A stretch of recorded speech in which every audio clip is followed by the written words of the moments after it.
करते हैं। कार्बन का एटॉमिक नंबर क्या होता है? एटॉमिक नंबर होता है 6, एटॉमिक नंबर 6 होता है इसका, ठीक है। इसके पास नंबर ऑफ इलेक्ट्रॉन्स और नंबर ऑफ प्रोटॉन्स कितना कितना होगा? दोनों 6 होगा, ये भी 6 ये भी 6। कार्बन के पास इलेक्ट्रॉन भी 6 होता है, प्रोटॉन भी 6 होता है, ठीक है। अगर न्यूट्रॉन का बात किया जाए वो भी 6 ही होता है, सारा 6 होता है, ठीक है। ओके, तीसरा चीज़ कि इसका इलेक्ट्रॉनिक कन्फिगुरेशन, ये पता है क्या तुम लोगों को? दोनों को बताओ पहले, इलेक्ट्रॉनिक कन्फिगुरेशन क्या होता है, पता है कि नहीं पता है? पता है तुमको? पता है, हाँ। कितना कितना हो जाएगा बताओ तो जल्दी जल्दी। केस 2 और 4। तो इसका वैलेंस इलेक्ट्रॉन कितना है कार्बन का? वैलेंस इलेक्ट्रॉन है 4, मतलब लास्ट ऑर्बिट में कितना इलेक्ट्रॉन है उसको बोलते हैं वैलेंस इलेक्ट्रॉन, जो कि 4 है, ठीक है। वैलेंस सी कितना है? वैलेंस सी, वैलेंस सी किसको बोलते हैं बता दो एक बार जल्दी, भूल गए? वैलेंस सी किसको बोलते हैं?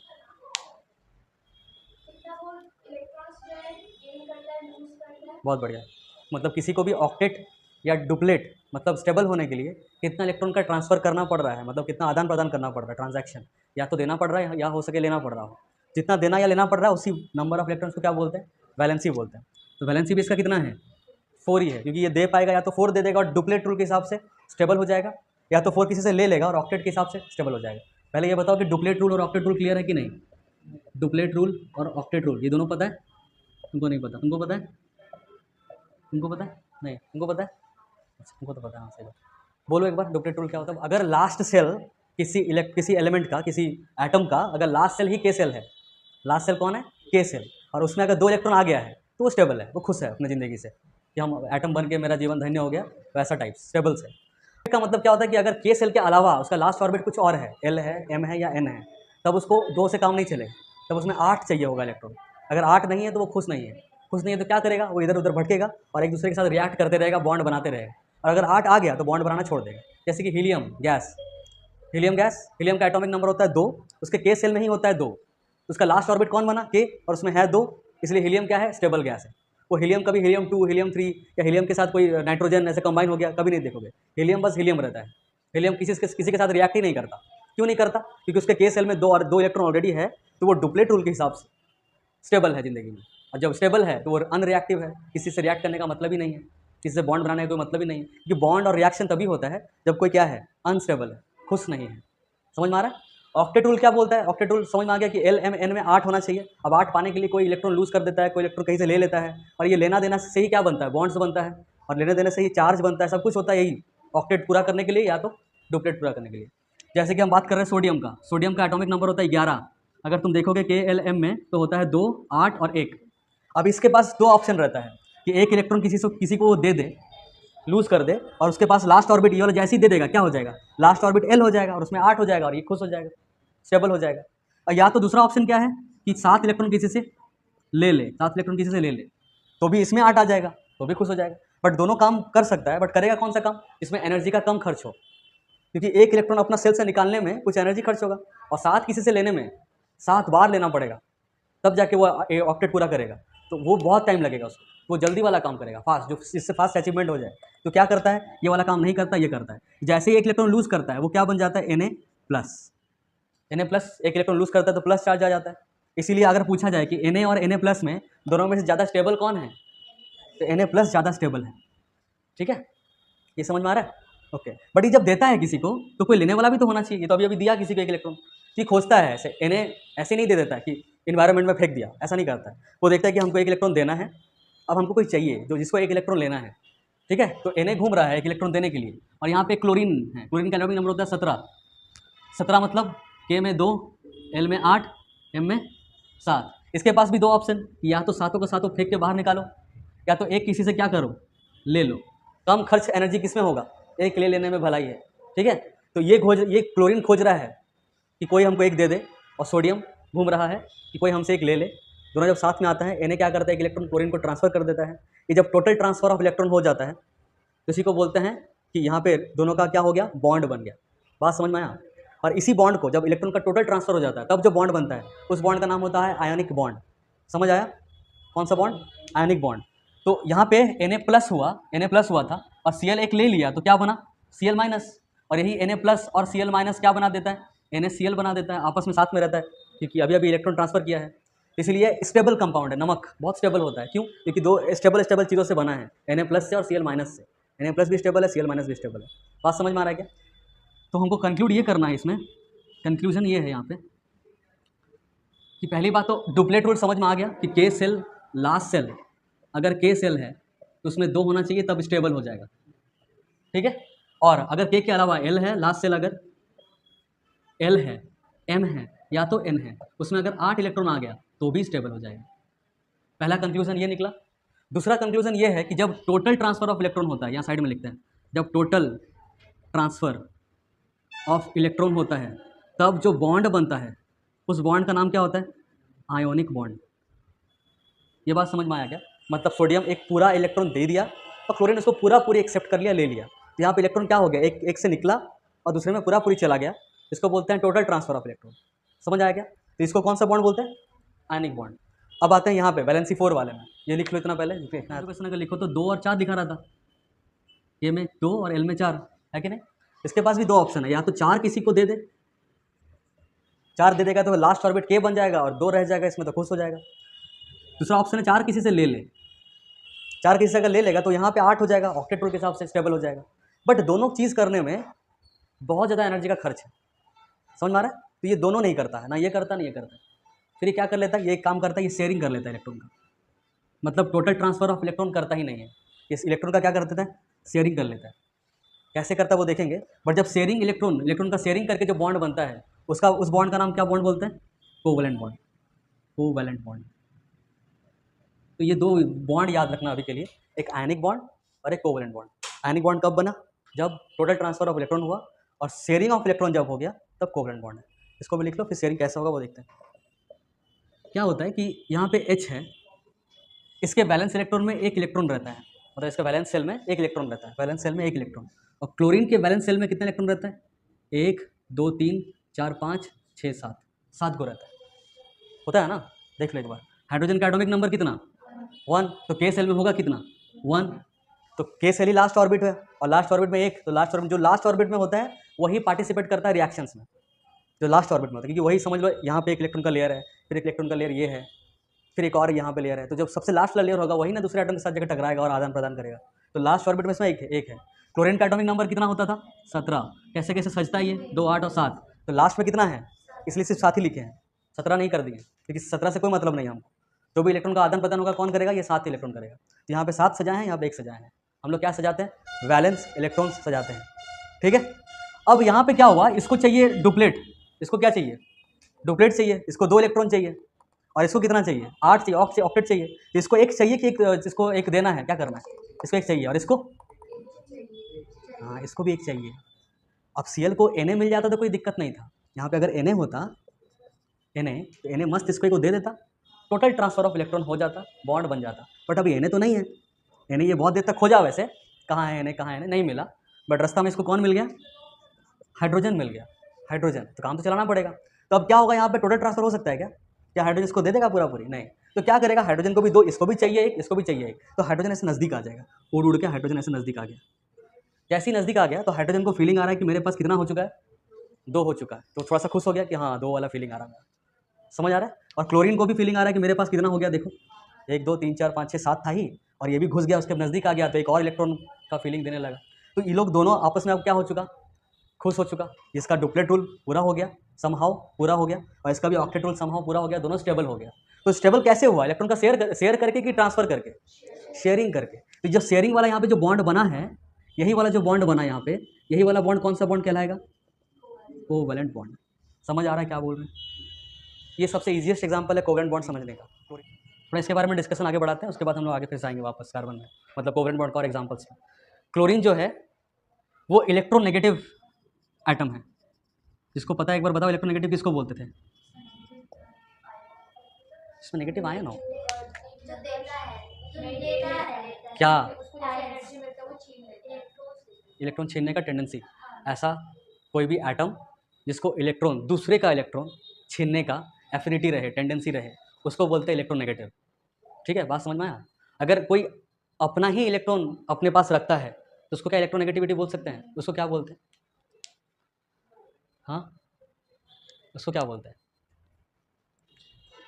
इसका भी एक हम बताए थे, 2 वर्ड बताए थे, एक बताए थे एफिनिटी, नहीं, इलेक्ट्रोपॉजिटिव तो उल्टा होगा इलेक्ट्रोनेगेटिव का। एक होता है, देखो, एक होता है अपना ही इलेक्ट्रॉन को अच्छे से रखने का टेंडेंसी, कि अपना ही इलेक्ट्रॉन को पकड़ के रखेगा, किसी को जाने नहीं देगा अपने से दूर, ठीक है। और दूसरा क्या है कि दूसरे के इलेक्ट्रॉन को छीन लेने का टेंडेंसी। जब कोई एलिमेंट का ऐसा टेंडेंसी हो कि दूसरा का इलेक्ट्रॉन छीनने की कोशिश करे धीरे धीरे, तो उस एटम को कैसा एटम बोलते हैं? Electronegative atom. मतलब यहाँ पे देखो H और Cl जो है एक एक इलेक्ट्रॉन शेयर करके रखा हुआ है, ठीक है। बट क्लोरीन, हाइड्रोजन खुश है कि हम लोग के बीच में बॉन्ड बन गया, कोवेलेंट बॉन्ड बन रहा है, मस्त शेयरिंग किया हम लोग। बट क्लोरीन का दिक्कत क्या है? क्लोरीन क्या सोच रहा है, उसका टेंडेंसी क्या है, ये दोनों इलेक्ट्रॉन क्या कर लेंगे, हम ही हड़प लेंगे समय आने पे। तो ये धीरे धीरे क्या करता है ना, इसको ऐसे खींचता है अपनी ओर, ऐसे कि ये इलेक्ट्रॉन भी थोड़ा सा इधर, थोड़ा देर बाद देखोगे ये इलेक्ट्रॉन दोनों ऐसे आ गया, इसको दिखाता है केमिस्ट्री में ऐसे करके एरो देके। ये एरो का मतलब है कोवेलेंट बॉन्ड ही है, बट जो दो इलेक्ट्रॉन शेयर करके रखा हुआ था वो हल्का सा क्या हो गया है, टुवर्ड्स क्लोरीन की तरफ चला गया है, ठीक है। अब क्लोरीन को जब मौका मिलेगा पूरा का पूरा छीन लेगा और ये बॉन्ड को क्या कर देगा, ये ब्रेक कर देगा। ये कब करता है ये चीज़? जब कहीं, हाँ, कहीं से भी एनर्जी मिले। अगर एनर्जी मिले, बॉन्ड को ब्रेक नहीं कर पा रहा, हल्का सा खींच के रखा हुआ है, पूरा से झटक के निकाल नहीं पा रहा है, बात समझ में आ रहा है। बट कब कर पाएगा? जब उसके पास क्या हो, एनर्जी हो। और एनर्जी कब होता है? जब उसको वाटर में एक्वस सोल्यूशन में डाला जाता है। मान लो ड्राई HCl का पाउडर है, तो ड्राई HCl का पाउडर में H और Cl के बाद बीच में क्या लगा हुआ है, बॉन्ड है ऐसा मस्त, जिसमें क्लोरीन हल्का सा क्या करके रखा हुआ है, इलेक्ट्रॉन को अपनी तरफ खींच के रखा हुआ है। अब उस पाउडर को तुम पानी में डाल दिए, तो पानी में होता है थर्मल एनर्जी, हल्का सा हीट होता है, हम लोग के लिए नहीं बट इसके लिए बहुत ज़्यादा होता है। तो उस हीट का यूज़ करके क्लोरीन क्या करता है, एनर्जी ले लेता है, और जिसकी वजह से वो क्या कर देता है, इस बॉन्ड को ब्रेक करके पूरा का पूरा इलेक्ट्रॉन को अपनी तरफ क्या कर लेता है, खींच लेता है। तो जैसे ही HCl पाउडर को तुम पानी के अंदर डालोगे, वाटर में, पानी में जैसे ही डालोगे, तो उस बीकर में देखा जाएगा कि क्या है, अब HCl नहीं है, अब H+ अलग है और Cl- अलग है, आयंस बन चुका है।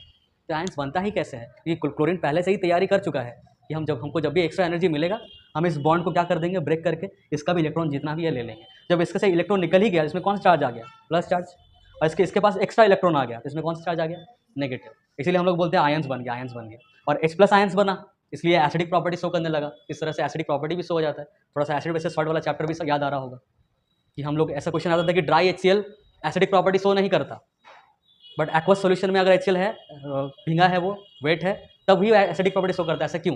तो तुम लोग खाली बोल देते थे क्योंकि ड्राई HCl में H+ आयंस डिसोसिएट नहीं होता है, बट जब पानी में जाता है तब वो आयंस में डिसोसिएट कर जाता है। बट आयन में डिसोसिएट करता क्यों है? क्योंकि उसका तैयारी पहले से हो रखा है, क्योंकि उसके साथ कौन चिपका हुआ है, एक इलेक्ट्रोनेगेटिव एलिमेंट चिपका हुआ है। समझ में आ रहा है? जिसके पास ही इलेक्ट्रोनेगेटिव एलिमेंट होगा उसके साथ ये कहानी होगा। मान लो हाइड्रोजन अगर किसी दूसरे इलेक्ट्रोनेगेटिव, जैसे फ्लोरीन के साथ अटका हुआ है, हाइड्रोजन और फ्लोरीन है मान के चलो, तो भी सेम कहानी, क्योंकि फ्लोरीन भी क्या है, इलेक्ट्रोनेगेटिव है। हाँ, होता है HF bond, HF is a great. Sodium और फ्लोरीन नहीं होता, नहीं बनता बॉन्ड जल्दी, बट अगर बनाओगे तो ठीक है, बनेगा, बट फ्लोरीन इलेक्ट्रोनेगेटिव ज़्यादा होने की वजह से छीन के ही रहता है, जल्दी छीन लेता है, और बात है। तो अगर याद रखो कि सबसे अच्छा इलेक्ट्रोनेगेटिव, सबसे बड़ा लुटेरा, मतलब इलेक्ट्रॉन का लुटेरा कौन है, फ्लोरीन। उसके बाद कौन है, ऑक्सीजन। उसके बाद कौन है, नाइट्रोजन। उसके बाद कौन है, क्लोरीन। और सबसे बेकार, सबसे कमजोर पार्टी जिससे छीना तुरंत जा सकता है, वही कौन है, हाइड्रोजन।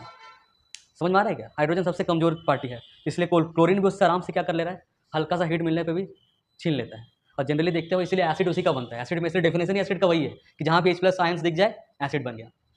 बात समझ में आया? क्योंकि एसिडिक प्रॉपर्टी तभी शो होता है जब H+ दिखता है, और H+ जब भी कोई भी एसिडिक प्रॉपर्टी देखोगे, कोई भी एसिड देखोगे, उसमें यही सब होगा, इलेक्ट्रोनेगेटिव लोग होगा। जैसे H2SO4 एसिड है, उसमें देखो एगो लुटेरा घुसा हुआ है ना। HCl एसिड है, इसमें भी एगो लुटेरा घुसा हुआ है। और भी कोई एसिड बोलो, HNO3, इसमें तो दो को घुसा हुआ है, नाइट्रोजन भी और ऑक्सीजन भी है ना। और बताओ, H2CO3, इसमें भी ऑक्सीजन घुसा हुआ है। मतलब तुम कोई भी दुनिया में एसिड देख लो, उसमें हाइड्रोजन होगा ही होगा, जो H+ आयंस बना रहा होगा, और उसको हाइड्रोजन H+ आयन बनाया कौन, कोई ना कोई लुटेरा बनाया, इसी चारों में से। बात समझ में आया क्या? तू लोग भी मौजूद होना चाहिए। हाँ, नहीं नहीं, इसका SO4 ये पूरा ही इलेक्ट्रोनेगेटिव जैसा काम करने लगेगा और H से छीनेगा, बस S का नहीं छीनेगा। SO4 का बॉन्ड बनेगा क्योंकि ऑक्सीजन तुम्हारा वही लेने वाला है और ये S देने वाला है, उस तरह से, और S से छीन नहीं पाता है। S नहीं, S इलेक्ट्रोपॉजिटिव कम है और H ज़्यादा कमजोर पार्टी मान लो, इस तरह सिंपल भाषा में H बहुत कमजोर है, उसे छीनना आसान है क्योंकि उसका ज़्यादा पेनिट्रेशन नहीं है। जैसे मान के चलो ये एक इलेक्ट्रॉन है, इसे छीन रहा है, तो छीन कब पाएगा, जब यहाँ से उसका प्रोटोन उसको रोक नहीं पाएगा। बात समझ में आ रहा है क्या? इलेक्ट्रॉन घूम रहा है, किसे घूम रहा है, अंदर में प्रोटोन है, पॉजिटिव चार्ज, जो इलेक्ट्रॉन को अट्रैक्ट करके रखा हुआ है। अब यहाँ पे संख्या अगर कम होगा तो इसको अट्रैक्ट कम कर पाएगा और जल्दी छीना जाएगा। सल्फर का एटॉमिक नंबर कितना, 16, तो उसके पास कितना प्रोटॉन होगा, अंदर में कितना प्रोटॉन होगा, 16 को प्रोटॉन होगा। और हाइड्रोजन बेचारे के पास कितना प्रोटॉन है, एक प्रोटॉन। तो 16 प्रोटॉन मिलकर अगर संभाल रहा है, ज़्यादा ताकत से इलेक्ट्रॉन को संभाल के रखेगा अपने पास, बट हाइड्रोजन बेचारा नहीं कर पाएगा वो चीज़, तो उससे इलेक्ट्रॉन छीनना क्या होगा, आसान होगा। इसलिए हाइड्रोजन से छीना जाता है, सल्फर से नहीं छीनाता है। कार्बन है और 4 को हाइड्रोजन है, ठीक है। हर एक हाइड्रोजन के पास कितना कितना इलेक्ट्रॉन है, एक एक, और कार्बन के पास वैलेंस इलेक्ट्रॉन कितना है, 4, 2 और 4 6, तो 4 वाला ही हम लोग लिख रहे हैं, बाहर वाला बस। अभी बताओ कैसे कैसे बॉन्ड बनेगा। हाइड्रोजन नज़दीक आ जाएगा तो कितना आ जाएगा उसके पास, 2 स्टेबल। या हाइड्रोजन के पास भी नज़दीक आ जाएगा तो 2, इसके पास भी 2, इसके पास भी 2, और कार्बन के पास टोटल देखो, देखना सही से कितना हो गया, गिनो अपना 4, 4 हाइड्रोजन का 4, 8 हो गया। तो कहाँ कहाँ शेयरिंग हुआ, देखना कहाँ कहाँ शेयरिंग हुआ। एक यहाँ पे शेयरिंग हुआ, जहाँ जहाँ शेयरिंग हुआ वहाँ पे एक लाइन से उसको बॉन्ड से दिखाना है।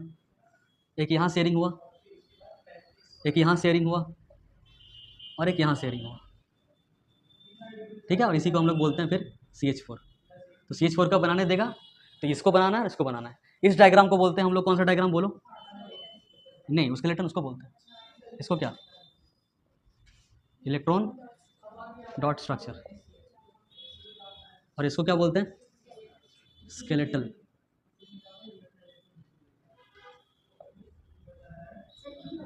हाँ,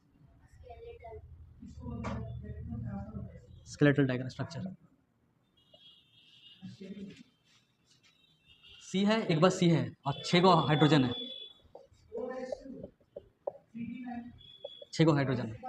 इसके पास एक, इसके पास एक, इसके पास एक, इसके पास एक, इसके पास एक, इसके पास एक, इसके पास 4, इसके पास 4, यही ना, ठीक है। तो पहले ये दिखा देना है, जब भी इलेक्ट्रॉन डॉट स्ट्रक्चर बोलेगा सिर्फ ये बना के मत छोड़ना, ये सर्कल करके दिखाना कि यहाँ पे ये इतना जन को घेरा, इधर इधर इधर इधर इधर, हाइड्रोजन सारा सारा कंप्लीटेड, हाइड्रोजन खत्म।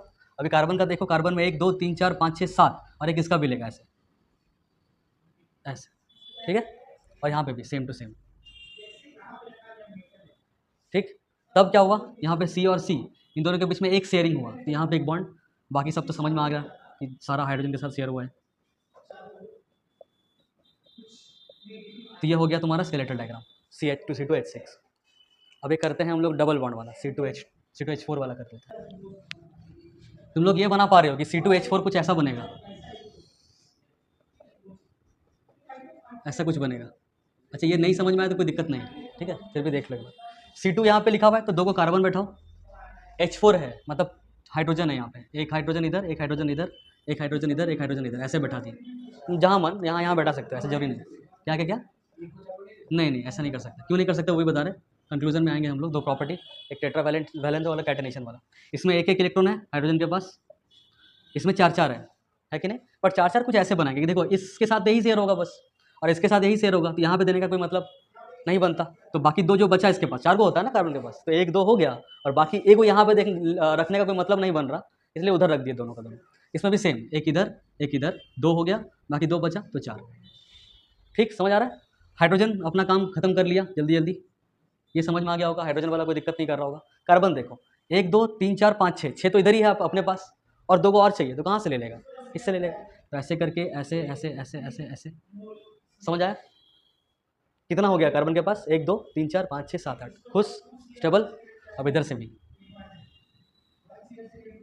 देखो, गिनो, 1 2 3 4 5 6 7 8, हो गया, कम हो गया। अब कैसे हुआ, तो कार्बन कार्बन कितना यहाँ पे शेयरिंग हुआ, एक ये वाला शेयरिंग हुआ और ये वाला भी शेयरिंग हुआ, मतलब यहाँ पे 2 डबल बॉन्ड बन जा रहा है, ठीक। और यहाँ पे एक, मतलब यहाँ पे एक ऐसे H, फिर यहाँ पे एक ऐसे H, फिर यहाँ पे एक ऐसे H, और एक ऐसे H। समझ आ रहा है क्या। ये और अच्छे समझ में आएगा जब डबल बॉन्ड ट्रिपल बॉन्ड दोनों अच्छे समझ जाओगे, अभी के लिए ये रहने ही देते हैं। तो एक कार्बन कितना बॉन्ड बना रहा है, 1 2 3 4, ये कार्बन भी 1 2 3 4। जब C2H6 वाला लिए थे एग्जाम्पल, तब कुछ ऐसा था, 3 3 था इधर, और इधर भी 3 3 था, ऐसा था। तो यहाँ पे भी क्या देखा, एक कार्बन कितना बॉन्ड बनाता है, 4। जब CH4 लिए थे ये वाला, तो एक कार्बन ऐसे 4 को देखो हाइड्रोजन रहा होगा, तो अभी भी कार्बन कितना बॉन्ड बना रहा है, 4। 4 क्यों बना रहा है, क्योंकि एक एटम उतना ही बॉन्ड बनाता है जितना उसका वैलेंसी होता है। तो कार्बन का वैलेंसी कितना था, 4 था, 4 था, इसलिए बॉन्ड भी कितना बना रहा है, 4 बना रहा है। ऑक्सीजन का वैलेंसी 2 होता है, तो देखना ऑक्सीजन हर जगह कितना बॉन्ड बना रहा है, 2 ही बॉन्ड बना रहा होगा। हाइड्रोजन का वैलेंसी 1 होता है, इसलिए हाइड्रोजन हर जगह कितना बॉन्ड बना है, 1। जितना वैलेंसी उतना बॉन्ड, सिंपल हिसाब, ठीक है, ओके। तो समझ में आया कि कार्बन इज 4 बॉन्ड बनाने वाला, तो इसको इंग्लिश में बोलते हैं टेट्रावैलेंट। टेट्रा मतलब होता है 4 और वैलेंट मतलब होता है valency. Carbon is tetravalent, that is carbon makes 4 bonds. ठीक, समझ में आ रहा है। दूसरा, carbon has a property, has a self linking property. क्या बोलते थे इसको? पहले सुन लो उसके बाद लिखना। कार्बन के पास एक प्रॉपर्टी है जिसका नाम है कैटिनेशन। इसका मतलब होता है अपने आप के साथ ही बॉन्ड बनाने का काबिलियत, उसको बोलते हैं कैटिनेशन। ठीक है, इसका एक एग्जांपल ये थे कि कार्बन के अलावा एक और एटम है जिसके पास ये प्रॉपर्टी है अपने आप के साथ ही बॉन्ड बनाने का, वो है सल्फर। याद आ रहा है? जैसे हाइड्रोजन, हाइड्रोजन अपने आप के साथ बॉन्ड बनाता तो है, बट कितना हाइड्रोजन आपस में बॉन्ड बना रहा है? 3, 2। नहीं, H3 का भी सुने हो क्या? H3 बोल के कुछ सुने हो ऐसा? H3, H2 सुने हो कि नहीं? हाइड्रोजन गैस H2 होता है, मतलब हाइड्रोजन अपने आप के साथ मैक्सिमम कितना बॉन्ड बना रहा है? एक ही बना रहा है, मतलब 2 हाइड्रोजन मिलकर एक साथ बॉन्ड बना रहा है। हाँ ठीक है, 2 हाइड्रोजन मैक्सिमम कंबाइन हो पाता है। अगर ऑक्सीजन का बात किया जाए तो ऑक्सीजन मैक्सिमम कितना कंबाइन हो पाता है? O2 और O3 होता है क्या? O3 होता है, हाँ, ओजोन गैस। तो ऑक्सीजन अपने आप के साथ मैक्सिमम कितना ऑक्सीजन आपस में कंबाइन हो पाता है? 3।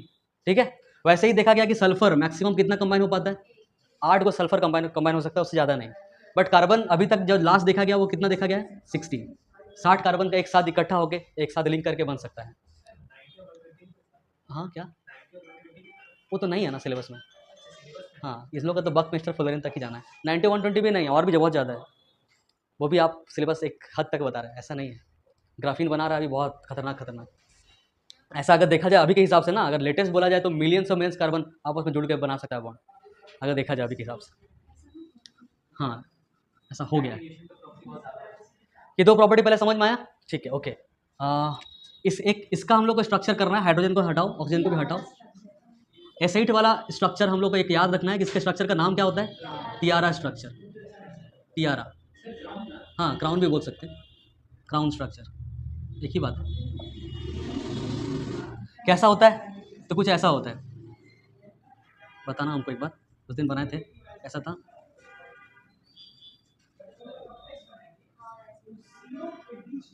जहाँ जहाँ पॉइंट दिख रहा है वहाँ वहाँ क्या होगा? एस होगा, मतलब यहाँ पे एक सल्फर, यहाँ पे एक सल्फर, यहाँ पे एक सल्फर, यहाँ पे एक सल्फर। हाँ, हम बताए थे कि एक इलेक्ट्रॉन इलेक्ट्रॉन का हिंड्रेंस भी होता है, मतलब रिपल्सन होता है। तो रिपल होते होते होते होते थोड़ा बाद क्या स्ट्रक्चर बन लेता है? ऐसा बन जाता है। हम बताए थे कि ऐसा ही क्यों नहीं बनाता है, तो हम बोले थे क्या होता है कि पहले तो बनता है वैसे ही, पर थोड़ा देर छोड़ दिया जाए तो वो फिर रिपल्सन होते होते, हिंड्रेंस होते होते, बहुत सारा चीज़ आपस में लड़ते रहता है वो लोग स्ट्रक्चर में, स्टेबल नहीं हो पाता है कि अरे यहाँ बताए थे कि क्लास में मान के चलो हम घुसा दिए 50 आदमी, जब पैसे घुसाएं, या लिफ्ट का एग्जाम्पल लिए थे हम कि लिफ्ट में घुसाएं, छोटा सा लिफ्ट है, 10 आदमी उसमें अटता है पूरा पूरी, 10 आदमी घुसा दिए, तो कोई ऐसे खड़ा है, कोई ऐसे खड़ा है, कोई इधर खड़ा है, ऐसा होता है। बट अगर मान के चलो 24 तल्ला का है, जा रहा है धीरे धीरे ऊपर, तो धीरे धीरे सब क्या होगा? आपस में अलाइन हो जाएगा, और इस तरह से हो जाएगा कि पहला 1-2 फ्लोर उसको तकलीफ होगा, कोई बोलेगा हटिए ना, आप इधर कीजिए ना, आप उधर आइए ना, ऐसा कर लेगा। बट धीरे धीरे क्या होगा? सब अपना अपना अच्छा अच्छा जगह देख के खड़ा हो जाएगा, और उसके बाद थोड़ा देर बाद स्टेबल हो जाएगा। तो क्या स्टेबल जब हुआ, तीसरा मंजिला चौथा मंजिला में पहुंच के कैसे हुआ? उसके बाद तो रुक गया सब एक जैसा, अब 24 फ्लोर तक एक जैसा गया, मतलब पहला से लेके 3rd फ्लोर तक थोड़ा इधर उधर हुआ कि नहीं? ऐसा हुआ ना। तो वही होता है वहाँ पे कि पहले तो कैसे भी रहता है स्ट्रक्चर, फिर थोड़ा देर फ्रैक्शन ऑफ सेकंड तक कुछ अदला बदलाव होता है, और एक ऑप्टिमम स्ट्रक्चर पकड़ता है जिसमें उसका मिनिमम इलेक्ट्रॉन इलेक्ट्रॉन रिपल्सन होता है, और वहीं पे आके वो रुक जाता है, और जो रुकता है वही हम लोग उसका स्ट्रक्चर बताते हैं। ठीक है, जैसे और इसका भी, पानी वाला भी, H2O का भी अगर देखा जाए तो ऑक्सीजन ऐसा कुछ बॉन्ड बनाता है, ऐसा, और ये एंगल एग्जैक्टली 104 ऐसा कुछ डिग्री रहता है, याद नहीं आ रहा है कितना, पता है क्या? 108 नहीं, 108, हाँ 108 रहता है, 108 डिग्री रहता है, 108 पॉइंट समथिंग ऐसा कुछ होता है। तो 108 डिग्री में जाके रुकता है, हल्का सा भी इधर ऐसा होगा तो इलेक्ट्रॉन इलेक्ट्रॉन रिपल्सन होगा, ऐसा दूर जाएगा बड़ा, से घूमते घूमते एक जगह में आकर रुकता है जहाँ पे वो सबसे ज़्यादा स्टेबल पाता है खुद को, और वो कितना डिग्री के एंगल में खुद को स्टेबल पाता है? 108 डिग्री, 108 पॉइंट समथिंग डिग्री। ठीक है, तो वो थोड़ा सा टाइम लगता है वो लोग को, बट वो टाइम हम लोग के लिए बहुत कम है, मतलब फ्रैक्शन ऑफ सेकंड्स, तो मतलब 0 पॉइंट समथिंग सेकंड में वो काम हो जाता है, बट थोड़ा देर लगता है वो लोग। ये बात समझ में आया? तो एसाइट ये स्ट्रक्चर में आकर रुकता है, इसका नाम क्या स्ट्रक्चर है? टियारा स्ट्रक्चर या फिर क्राउन स्ट्रक्चर। वैसे ही ये जो C60 है, इसका नाम हम बताए थे क्या? Buckminster fullerene. हाँ, ये साइंटिस्ट का नाम है, ये डिस्कवर किया था तो अपना नाम ही रख दिया। तो ये कैसा स्ट्रक्चर होता है? Football structure. करते हैं लास्ट बाद में। एक है नंबर ऑफ कार्बन्स कितना रहेगा कोई चेन में, नंबर ऑफ कार्बन्स, और उसके हिसाब से उसमें प्रीफिक्स की सफिक्स। प्रीफिक्स, प्रीफिक्स का मतलब क्या होता है, नाम के पहले लगने वाला शब्द को बोलते हैं हम लोग प्रीफिक्स, ठीक है। तो अगर एक कार्बन रहे किसी चेन में तो उसका आगे क्या लग जाता है, मिथ, ठीक है। मिथ के बाद हो सकता है कुछ भी हो, एन हो, इन हो, आइन हो, पता नहीं, मिथ। 2 कार्बन रहे तो इथ, 3 रहे तो प्रॉप, 4 रहे तो ब्यूट, बट मत बोलना, 5 रहे तो पेंट, 6 रहे तो हेक्स, 7 रहे तो हेप्ट, 8 रहे तो ऑक्ट, 9 रहे तो नॉन, 10 रहे तो डेक, 11 रहे तो 12 रहे तो कितना दूर तक करते हैं। पहला ये लिस्ट ले लो, लिख लो जल्दी जल्दी, एक और लिस्ट करेंगे फिर रहने देंगे।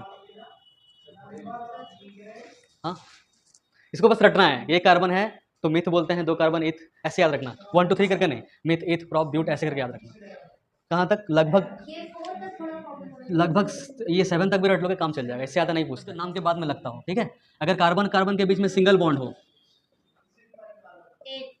कार्बन कार्बन के बीच देखो सिंगल बॉन्ड है तो उसको क्या लगाते हैं लास्ट में, एन लगा देते हैं। अगर कार्बन कार्बन में डबल बॉन्ड हो तो लगा देते हैं इन। अगर कार्बन कार्बन में 3 बॉन्ड हो तो लगा देते हैं आइन। यहाँ पे एक चीज़ और ध्यान देना, सिंगल बॉन्ड है यहाँ पे 3 3 दागे हम एक्स्ट्रा डाले हैं, क्यों, 4 बताने के लिए, क्योंकि कार्बन कितना बॉन्ड बनाता है, 4, इसलिए 4 कंप्लीट किए हैं। यहाँ पे तुम पिछला बार भी यही रिएक्ट किए थे। हम कर रहे हैं क्योंकि यहाँ रिकॉर्ड हो रहा है, तुम क्यों कर रहे हो। हम सेम टू सेम चीज़ बोल रहे हैं क्योंकि हम रिकॉर्ड कर रहे हैं, पिछला बार रिकॉर्ड नहीं हुआ था, ये भी रिएक्शन सेम दे रही है, पिछले बार भी ओ हाँ ऐसा, अभी वही कर रही है। हाँ तुम भी सेम रिएक्शन किए थे। तुमको याद आ रहा है क्या, ऐसे की थी ना। ये देखो कार्बन कार्बन के पीछे डबल बॉन्ड है तो कितना बॉन्ड बचा है इसके पास, 2 और बचा, इसलिए 2 दिखाए यहाँ पे, यहाँ पे 3 है, एक और बचा तो 1 दिखाए हैं, एन इन और आइन, ठीक है। ओके चलो ठीक है। फंक्शनल ग्रुप कुछ कुछ होता है, फंक्शनल ग्रुप का मतलब क्या होता है बता रहे हैं, ऐसा ग्रुप जो किसी हाइड्रोकार्बन में लग जाए तो उसका पूरा फंक्शन को क्या कर दे, बदल दे, वैसा ग्रुप को क्या बोलते हैं, फंक्शनल ग्रुप। वंस मोर, ऐसा ग्रुप जो किसी हाइड्रोकार्बन में लग जाए। हाइड्रोकार्बन मतलब क्या, हाइड्रोकार्बन मतलब क्या, ऐसा कोई भी कंपाउंड जिसमें कार्बन हो और हाइड्रोजन हो, जैसे कि इथेन क्या था, C2H6 क्या था, हाइड्रोकार्बन एक तरह का। अब इस हाइड्रोकार्बन में एक फंक्शनल ग्रुप कुछ 1 लग गया और एक बार कुछ 2 लग गया, पता नहीं क्या है, ये सब पढ़ेंगे। तो ये और ये अलग अलग चीज़ है, बट दोनों सेम चीज़ में लगा। अगर ये लगेगा तो पूरा इसका फंक्शन कुछ अलग काम करेगा और ये लग जाएगा तो अलग काम करेगा, वैसा कुछ बताना चाह रहे हैं। जैसे एग्जाम्पल दे रहे हैं हम यहाँ पे आगे जाके कि हैलोजन ग्रुप होता है पहले, ऐसा ग्रुप जो किसी हाइड्रोकार्बन में लगे तो उसका फंक्शन क्या हो जाए, तो उसका फंक्शन चेंज हो जाए। तो सबसे पहला हमें आता है हैलोजन ग्रुप। फंक्शनल ग्रुप में, हैलोजन ग्रुप में कौन कौन आता है, फ्लोरीन, ब्रोमीन, हाँ सही बोल रहे हो, बट कैसे बोल रहे हो, फ्लोरीन, इसका नाम हम लोग यूज करते हैं फ्लोरो बोल के, फ्लोरो। ब्रोमीन होता है तो क्या बोलते हैं, ब्रोमो।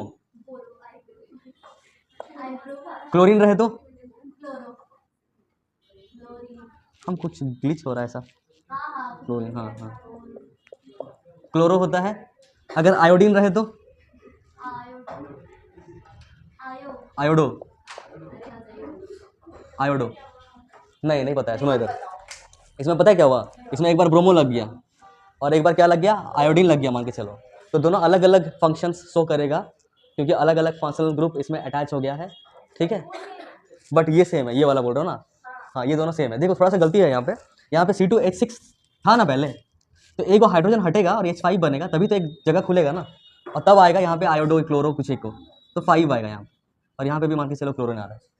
समझ आ रहा है क्या हो रहा है, पहले तो पैक था पूरा, 2 गो कार्बन के साथ 3 गो हाइड्रोजन, इसमें 3 इसमें 3, कहीं एक 3 में से एक हाइड्रोजन हटा तो उसके जगह में कौन आया, कुछ एक और दूसरा कंपाउंड आया, आयोडीन या क्लोरीन। समझ में नहीं आ रहा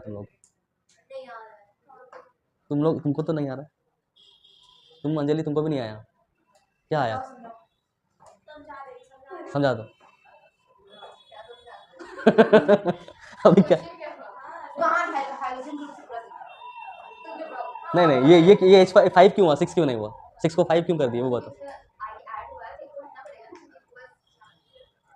सही बोल रही हो, ठीक है, ये समझ में आ गया।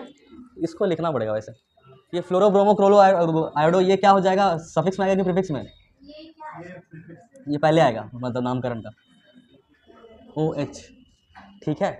इसका इसको और इलेबोरेट करें तो कुछ ऐसा दिखेगा, OH, और यहाँ पे क्या रहता है, कुछ R मतलब होता है क्या, एल्काइल ग्रुप, एल्काइल, हाँ बता रहे, एल्काइल ग्रुप का मतलब क्या होता है, सुनो, कोई भी इथेन, इथीन, इथाइन, मीथेन, मीथिन, मिथाइन, या फिर कुछ भी, मतलब एल्केन, एल्किन, अल्काइन, मतलब प्रोपेन, प्रोपिन, प्रोपाइन, उसको स्टैंडर्ड फॉर्म में पहले लिखो। जैसे कि इथेन हम लिखना चाह रहे हैं, इथेन का मतलब क्या हो गया, C2H6, उससे एक हाइड्रोजन क्या कर दो, माइनस कर दो, एक हाइड्रोजन हटा दो, तो ये बन जाएगा एक बॉन्ड के साथ C2H5। एक बॉन्ड के साथ क्यों बोल रहे हैं, क्योंकि एगो बच जाएगा ना। जैसे इसके पास क्या था, 2 कार्बन था और 3 हाइड्रोजन सब में लगा हुआ था, ऐसे हाइड्रोजन था, हाइड्रोजन था, हाइड्रोजन था, हाइड्रोजन था, हाइड्रोजन था, हाइड्रोजन था। एक हाइड्रोजन को हम क्या किए, एक हाइड्रोजन को हम क्या किए, माइनस किए, मतलब यहाँ से एक हाइड्रोजन को हटा दिए। तो ये अब पूरा एक साथ लिखेंगे इस पार्ट को, क्या है ये, C2H5, और एक बॉन्ड क्या हो गया, एक्स्ट्रा बच गया, डिमोट। हाँ, तो ये बॉन्ड किसके पास बचा, हाइड्रोजन का बॉन्ड बचा कि कार्बन का बचा, तो कार्बन इधर किधर लिखा हुआ है, समझ आया, ठीक है। तो इधर भी दिखा सकते हो जब कुछ नहीं लिखोगे, बट अगर कुछ आ गया तो ऐसा भी लिख सकते हो या ऐसा भी लिख सकते हो, कोई दिक्कत नहीं है। बट याद रखना है कि ये किसके साथ लटका हुआ है, C के साथ लटका हुआ है। ये वाला जो लटका हुआ है इस किसके साथ है, C के साथ। तो इस पार्ट को जब एक हाइड्रोजन हट जाए, कौन बजा, तुम बजा रहे क्या, सुर में बज रहा था इसी को हम लोग बोलते हैं अल्काइल ग्रुप। अगर कोई एल्केन, सुनना समझ में आ जाएगा, अगर कोई एल्केन या कोई एल्कीन या कोई एल्काइन, जैसे मीथेन, इथेन, ब्रोमेन, sorry methane, ethane, propane, butane, नाम बोल रहे हैं ना, इस सबको कंबाइन में बोलते हैं एल्केन। हाँ, कुछ भी हो, सबको एक साथ कि एल्केन लोगों का नाम बोलो, तो हम लोग बोलेंगे जैसे कि इथेन जैसे कि प्रोपेन, जैसे कि ब्यूटेन, सब एन। हाँ, तो एक होता है एन, और आगे जो मिथ इथ प्रॉप है इसके जगह हम एल्काइल बोलते हैं, मतलब एल्कली, इस तरह से। तो वो आ जाता है, तुम्हारा पूरा नाम क्या हो जाता है, एल्केन, ठीक है। और इन वाला तो एल्कीन, सबका नाम, तो एल्कीन का कुछ एग्जांपल बोलो, तो इथेन, प्रोपिन, ब्यूटीन, ये सब, ठीक है, हेक्सीन, सब कुछ आ जाएगा। एल्काइन का कुछ एग्जांपल बोलो, मिथाइन, इथाइन, प्रोपाइन, ब्यूटाइन, ये सब, ठीक है। समझ आ रहा है, तुम कुछ और सोचते रहे यार बीच बीच में, हाँ समझ में आ जाता है। तो एल्केन, एल्किन, एल्काइन से अगर हाइड्रोजन को रिमूव कर दिया जाए तो जो बचता है उसी को क्या बोलते हैं, एल्काइल ग्रुप बोलते हैं। समझ में आया, एल्काइल ग्रुप किसको बोलते हैं, और एल्काइल ग्रुप को डिनोट करते हैं किससे, R से। तो यहाँ पे लिखे हैं ROH, मतलब कोई सा भी एल्काइल ग्रुप, उसके साथ कौन जुड़ गया है, OH ग्रुप। OH बोले तो अल्कोहल, तो वो कैसा बन जाएगा, जो भी हाइड्रोकार्बन रहेगा वो दारू बन गया है। OH मतलब OH लग गया ना, उसका फंक्शन अब कैसा करेगा, अल्कोहल जैसा, दारू जैसा। हाँ, एल्किन का definition, carbon carbon single bond होना चाहिए, बस दैट्स इट। सॉरी, एल्किन का कार्बन कार्बन डबल बॉन्ड होना चाहिए, और कितना भी कार्बन हो सकता है। The number of carbon is n। If carbon carbon has double bond and the number of carbon is n, कुछ n है, अगर इस n को 1 पुट करोगे देन दैट एल्किन इज मीथिन। अगर n को 2 पुट कर दोगे, नंबर ऑफ कार्बन को बढ़ा दोगे तो हो जाएगा इथीन, नंबर कार्बन को 3 पुट कर दोगे तो प्रोपीन, इस तरह से। एल्किन एक फैमिली का नाम है, पूरा मिथ से लेके जितना दूर तक नॉनिन या फिर डेकिन वगैरह जो भी है। नाम के नेम सफिक्स क्या लगता है इसका, नेम सफिक्स लगता है ओल, क्या लगता है, ओल, एल्डिहाइड, एल्डिहाइड, हाँ एल्डिहाइड, ठीक है। एल्डिहाइड क्या होता है, शॉर्टकट में लिखे तो CHO होता है। इसको अगर लॉन्ग फॉर्म में लिखे तो एक R रहेगा, ठीक है, उसके साथ क्या रहेगा, C रहेगा, उस C के साथ एक डबल बॉन्ड में ऑक्सीजन रहेगा और H रहेगा। इसको लॉन्ग फॉर्म में लिख रहे हैं, तुम लोग पढ़ नहीं रहे हो, सुन नहीं रहे हो, अपना काम कर रहे हो। R मतलब अल्काइल ग्रुप, बड़ा सा कुछ भी रहेगा ना अल्काइल ग्रुप, उसके साथ एक C रहेगा अल्काइल ग्रुप के साथ। जैसे कि एग्जांपल दे रहे हैं, एग्जांपल में है C2H5 फिर CHO, ठीक है। इसमें सफिक्स नेम क्या हो जाएगा, नहीं तुम सब में वही बोलोगे क्या, इसमें अल लग जाता है, अल, प्रोपेनल, इथेनल, इस तरह से, ठीक है। हाँ, हमको नहीं सुना जाएगा, एक बार और। नेक्स्ट है कीटोन। कीटोन मतलब होता है इधर एक और इधर CO और इधर ऐसा कुछ। इसको अगर लॉन्ग फॉर्म में लिखेंगे तो कैसा होगा, इधर कुछ एक R रहेगा, फिर इसके साथ एक C रहेगा, फिर इसके साथ एक डबल बॉन्ड रहेगा और O रहेगा, और उधर एक अलग अल्काइल ग्रुप रहेगा R डैश। हाँ अब एक्टिंग कर लो थोड़ा सा कि तुमको कुछ डाउट भी आ रहा है साथ में। हाँ हाँ बोलो। हाँ एक बार रखो, एग्जाम्पल देते हैं, सुनो। इधर रख लिया हम एक ये अल्काइल ग्रुप है, ये विश्वास हो गया ना, भरोसा हो गया इसमें। अल्काइल ग्रुप मतलब जैसे मान को C2H6 होना चाहिए था, बट C2H5 हो गया। इधर C3 क्या होना चाहिए था, ये बता पाओगे? ये सब याद है? ये सब पहला क्लास में हो चुका था, हम रिवाइज नहीं करवाएं। देखो एक बार बताते हैं, सुनना। एल्केन का मतलब क्या होता है? एल्केन का मतलब होना चाहिए अगर एक कार्बन है, मतलब N कार्बन है, तो उसके साथ हाइड्रोजन कितना लटका हुआ होना चाहिए? उसका डबल से 2 ज़्यादा, तब ये पक्का सिंगल बॉन्ड वाला कार्बन है। जैसे C2H6 इसमें कार्बन कितना है? देख लो छोड़ दो, 2 कार्बन है, 2 का डबल क्या होता है? 4 से कितना ज़्यादा ये? तो डबल का 2 ज़्यादा, मतलब इस कार्बन और इस कार्बन में कितना बॉन्ड है? Single bond. क्योंकि एल्केन है ना, एल्केन में N आता है, N मतलब सिंगल बॉन्ड। सिंगल बॉन्ड कैसे पहचाने? तो ये पैटर्न देखना कि जितना भी कार्बन का नंबर है उसका डबल से 2 ज़्यादा हाइड्रोजन है कि नहीं। समझ आया क्या? चलो हम लोग एक एग्जांपल लेते हैं प्रोपेन का। प्रोपेन हमको बोला है कि प्रोपेन कैसा होता है, बताइए प्रोपेन कैसा होता है बताइए। तो हमको पता है कि भाई प्रोपेन में कार्बन कितना होता है? मिथ इथ प्रोप, प्रोप मतलब 3 कार्बन होता है, तो हम लोग C3 लिखेंगे। और यहाँ पे N बोला है, N तो N मतलब क्या करेंगे? 2N+2 कर देंगे, मतलब इसका डबल 6 मतलब 8 होगा पक्का, यही प्रोपेन है। क्योंकि ऐसा डायरेक्टली लिख नहीं पाएंगे, रटना भी नहीं है। अब हमको लिखने बोला है पेंटेन, हाँ पेंटेन, तो बोला है पेंटेन का C5 तो होगा, C5 हो गया, और इसका डबल करके 2 बढ़ा दो 12, तो यही है पेंटेन।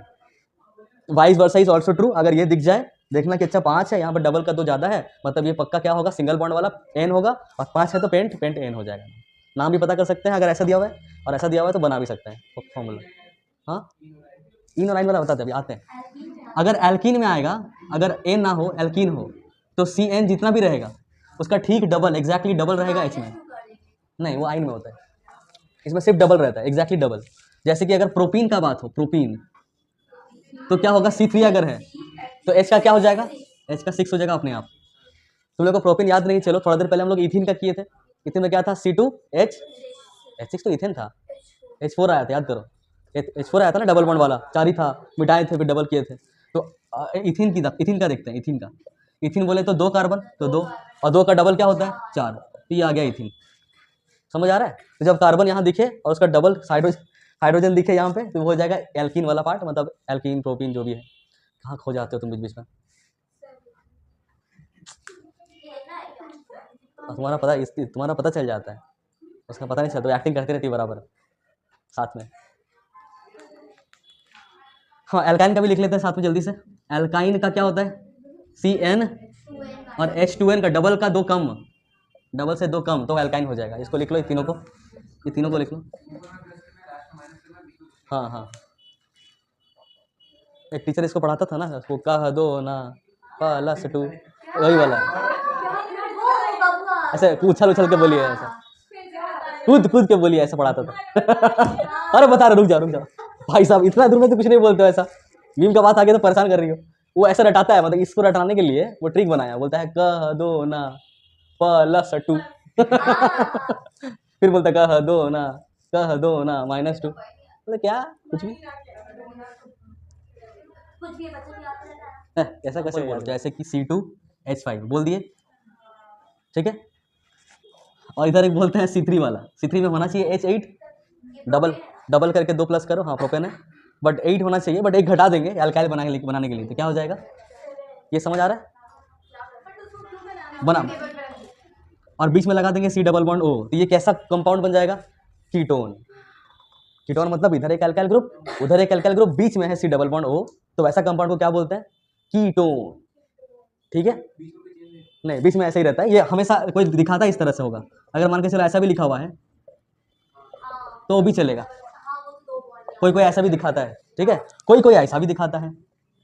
C देखो 2 कार्बन है, 3 कार्बन है और 1 कार्बन, कितना कार्बन हो गया? 6, 5, 7, कितना हो गया? 12, और एक O, ये भी है कीटोन, बट इसको पहचान नहीं पाओगे जल्दी, ठीक है। एग्जाम में अगर देगा तो सिंप्लीफाइड फॉर्म में देगा, और अगर ऐसा देगा तो बोल देगा कि कीटोन है और एक तरफ ये है एक तरफ वो है। हम ऐसे गिन लिए 2, 3, 4 हैं।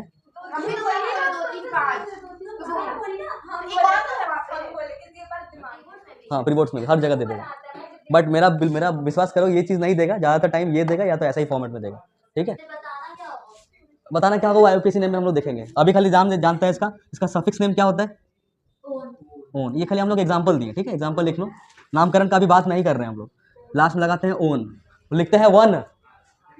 हाँ, बोलने का तरीका बस चेंज है, ओन बोलना है इसको।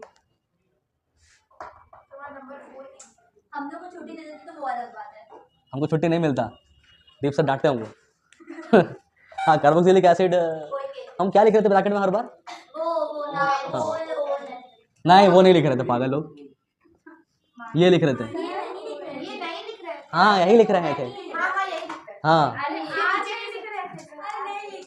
ब्रैकेट में यहाँ पे क्या लिख रहे थे सबका, शॉर्ट फॉर्म के हिसाब से क्या होता है, फिर इसको लिख रहे थे, इसको बड़े फॉर्म में कैसे लिखेंगे, R C double bond O O H, समझ में आया क्या। इसका एग्जाम्पल क्या हो जाएगा करते हैं, एक आर का एग्जाम्पल तुम लोग बताओ, हाँ एक ही आता है हम लोग को अभी। सी डबल बॉन्ड ओ, हाँ चलो एक और एग्जाम्पल वो बताइए, अरे क्या लिख रहा है, C3H7 C double bond O H, ठीक है ठीक है ठीक है ठीक है। ये जो C डबल ओ एच है वो कैसे अरेंज रहता है वो ध्यान देना, C डबल बॉन्ड ओ रहता है, एक ओ अलग रहता है, फिर एच रहता है, ठीक है। हाँ ये वाला चीज़ उठा के तुम वैसे ऊपर भी पटक सकते हो, बट ऊपर जगह नहीं है इसलिए नीचे, ठीक है, साइड में भी कर सकते हो। हाँ ये कोई ऐसे भी दिखाएगा तो तुम लोग विश्वास कर लेना कि आर सी डबल बॉन्ड उधर लिख दिया और ओ और एच ऐसे लिख दिया, हाँ होता है। सुनो क्या हो रहा है, कॉन्सेप्ट समझो, एक कार्बन के साथ, एक कार्बन में कितना बॉन्ड, एक बॉन्ड के साथ आर रहेगा, तो यहाँ पे भी एक बॉन्ड के साथ आर है कि नहीं है, एक कार्बन दो बॉन्ड बनाएगा ऑक्सीजन के साथ, तो एक कार्बन दो बॉन्ड बनाया ऑक्सीजन के साथ कि नहीं, और बाकी जो 1 2 3 हो गया, अब बचा कितना, एक, उस एक के साथ ओ रहेगा, उस ओ के साथ एच रहेगा, तो उस एक जो बचा 1 2 3 हो गया, एक ओ बचा उसके साथ एच लगा दिया। अब उसको कैसे भी लगा सकते हो, हम मेरा मन करे हम इधर आर लगा दे, इधर डबल बॉन्ड ओ लगा दे, इधर एक ओ लगा दे, बट अब इधर एच मत कर देना क्योंकि इसका 4 कंप्लीट हो गया है, अब इसके साथ एच, ठीक है। ऑक्सीजन हमेशा कितना बॉन्ड बनाता है, 2, देखो ये वाला ऑक्सीजन भी 2 बॉन्ड बनाया है और ये ऑक्सीजन भी 2 बॉन्ड बनाया है, अगर तुम बाई चांस इस पर इधर कर दोगे दोनों वायलेट, कार्बन बना लिया 5 बॉन्ड जो कि पॉसिबल नहीं है, ऑक्सीजन बेचारा एक ही बॉन्ड बना पाया जो कि पॉसिबल नहीं है, ठीक है, तो ऐसा नहीं करना है, इसको उठा के इधर अलग अलग तरीकों से सजा सकते हैं, बात देखिए, ठीक है। तो बेस्ट जो चीज़ अच्छा लगता है देखने में वही लिखते हैं, ये एग्जाम्पल हो गया, इसका लास्ट में क्या लगाते हैं, सफिक्स नेम हो जाता है ओइक एसिड। चलो बात कर रहे हैं, एल्केन का मतलब क्या था, CnH2n+2, यही था। इसका एग्जाम्पल क्या है, तो सबसे पहला वाला इसमें क्या होगा, एक कार्बन 4 हाइड्रोजन होगा, सिर्फ एल्केन का बात कर रहे हैं हम लोग, एक 1 पुट किए तो यहाँ पे कितना हो गया 4, समझ में आ रहा कैसे, डबल का 2 ज़्यादा, अगर 2 पुट कर रहे हैं तो डबल का 2 ज़्यादा कितना हो जाएगा 6, अगर 3 पुट कर रहे हैं तो 8, समझ आ रहा है। ये है मीथेन, ये है इथेन, ये है प्रोपेन, वैसे ही हो जाएगा ब्यूटेन, कितना हो जाएगा 10, सही लिखेगा, ऐसे चलते रहेगा, ठीक है ये सीरीज। अगर सब में गैप देखा जाए तो कितना कितने का गैप है, देखो एक कार्बन बढ़ा मतलब प्लस C हो गया, और 4 का 6 हो गया, मतलब कितना हाइड्रोजन बढ़ा 2, यहाँ से यहाँ आने में कितना कार्बन बढ़ा, एक कार्बन बढ़ा, 2 का 3 हो गया, और 6 का 8 हो गया, मतलब फिर से और फिर से। बट अगर कोई बोल दे कि साथ में ये वाला C5 और H10 ले ले, मतलब ये क्या हो गया, पेंटीन की पेंटेन,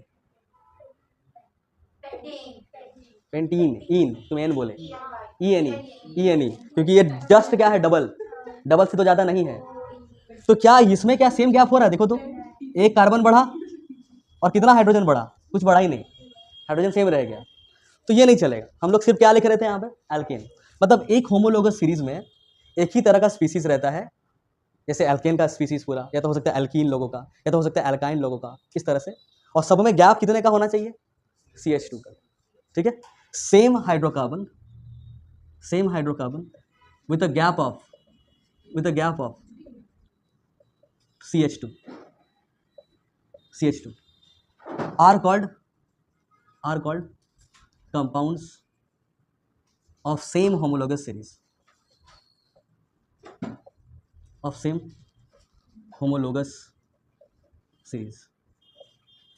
समझ आए ये बात।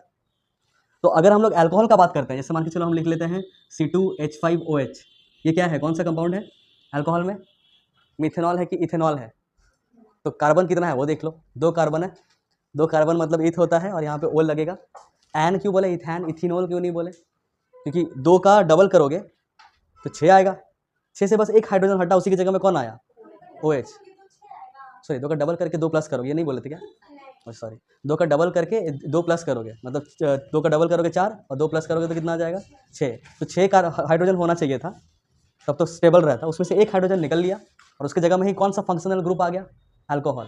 पहले अगर 2 और 6 रहता, 2 कार्बन और 6 हाइड्रोजन, तो उसको क्या बोला जाता, इथेन बोला जाता, ठीक है, इथेन बोला जाता। बट उसकी जगह में कौन आ गया, ओल आ गया, अल्कोहल का ओल आ गया, तो इथेनॉल, इथेनॉल। तो मेरा टोटल एक साथ क्या हो गया, इथेनॉल। समझ आ रहा है क्या, तो इसलिए इथेनॉल है। अगर एक CH2 बढ़ाया जाए, मतलब बोला कि इसका नेक्स्ट होमोलॉगस सीरीज लिखिए 2 को, तो हम लोग खाली क्या करेंगे, इसी में खाली 2 को, एक कार्बन बढ़ाएंगे और 2 हाइड्रोजन बढ़ाएंगे, बाकी सब कुछ सेम रखेंगे। तो एक कार्बन बढ़ाओ, यहाँ पे C3 कर दिए, और 2 हाइड्रोजन बढ़ाओ, मतलब 7 कर दिए, तो OH लिख दिए, तो ये हो गया इसके बाद वाला, मतलब प्रोपेनॉल। समझ आया क्या। एक और लिखने बोला है, मान के चलो, तो हो जाएगा C4H9OH, इसका नाम क्या हो जाएगा, मिथिथ्रोप ब्यूटान, सॉरी ब्यूटेनॉल। समझ आ रहा है क्या। अगर ये सब नाम समझने में दिक्कत हो रहा है, कोई दिक्कत नहीं है, क्योंकि वो अभी फिर से समझेंगे नोमेनक्लेचर में। अभी ये अगर समझ में नहीं आ रहा तो बताओ कैसे बढ़ाया जाता है। होमोलॉगस सीरीज क्या होता है वो हम समझा रहे हैं, वो समझ में आ रहा है कि नहीं। होमोलॉगस सीरीज में खाली क्या करते हैं, इतना बढ़ाते चलते हैं, बस दैट्स इट, सेम। हाँ उतना ही रहेगा, सारे क्वेश्चन में नहीं। होमोलॉगस सीरीज में लिखने बोला तुमको, इतना इसको याद रखना, ये नहीं दिया रहेगा क्वेश्चन में। होमोलॉगस सीरीज एक कंपाउंड लोगों का एक सीरीज है जो इस गैप में होता है। जैसे अल्कोहल एक कंपाउंड है, अब अल्कोहल का बहुत सारा प्रजाति है, मिथेनॉल है, इथेनॉल है, प्रोपेनॉल है, इस तरह से बहुत सारा हो जाएगा। तो उसका एक ग्रुप जिसमें CH2 का गैप हो, उसको बोलते हैं एक ही होमोलॉगस सीरीज का कंपाउंड्स। जैसे एल्केन में एक अलग होमोलॉगस सीरीज बन रहा है, अल्कोहल में अलग होमोलॉगस सीरीज बन रहा है, वैसे ही एल्कीन का बनेगा अलग होमोलॉगस सीरीज, एल्काइन का बनेगा, एल्डिहाइड का बनेगा, कार्बोक्सिलिक एसिड का बनेगा, कीटोन का बनेगा, बहुत सारा कैसा बनते रहेगा। समझ आ रहा अभी, ठीक है। किसका एग्जाम्पल और ले बताओ, किसी का ले कि समझ में आ गया। हम कार्बोक्सिलिक एसिड का लेते हैं, कोई भी एक कार्बोक्सिलिक एसिड बोलो, मिथेनॉइक एसिड। मिथेनॉइक एसिड कैसे बनेगा, पहले मीथेन बनाते हैं, ठीक है, ठीक है। और उसमें क्या, तुम लोग हंस क्यों रहे हो, नहीं तुम नहीं, लोग नहीं हंस रही, तुम ही अकेले हंस रही हो। तीनों एविल के हंसते समझ में आता को क्या की नहीं देखी होगी तो अच्छा की ना, तुमको इधर देखना था ना, फंस गई तुम उसको क्यों देख रहे हो। देखो मिथेनॉइक एसिड में सुनना, मिथेनॉइक एसिड में कार्बन कितना होना चाहिए, एक कार्बन होना चाहिए ना, इंक्लूडिंग COOH कि एक्सक्लूडिंग COOH, इंक्लूडिंग। पूरा जितना भी कंपाउंड है उसमें कार्बन कितना दिखना चाहिए, एक ही दिखना चाहिए कार्बन। समझ आ रहा है क्या, ठीक है। तो COOH पहले लिखते हैं ऐसा, COOH।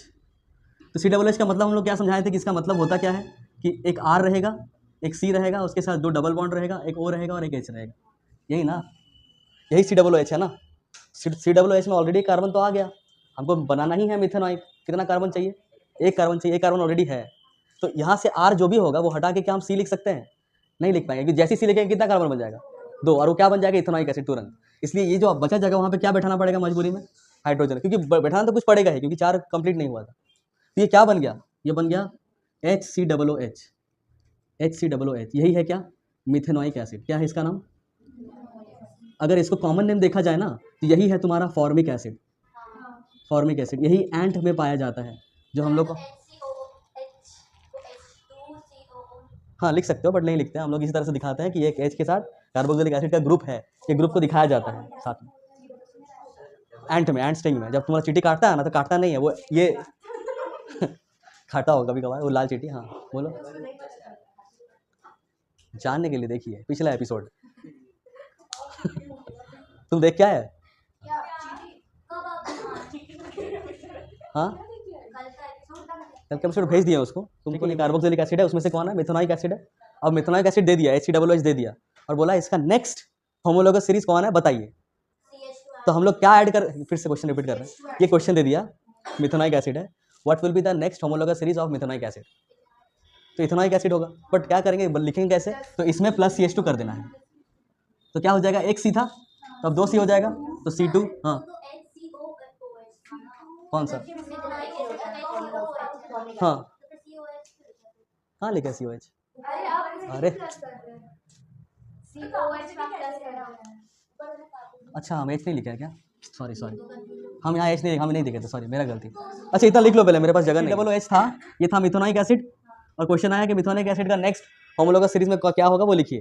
तो हम लोग क्या हो जाएगा, CH2 हो जाएगा ऐड, CH2 ऐड होगा तो क्या बनेगा, ऐसे लिखेंगे हम लोग, बताओ क्या, CH3, एक वो C लगा दिए, एक वो H3 और COOH यहाँ भी तो लिखना है।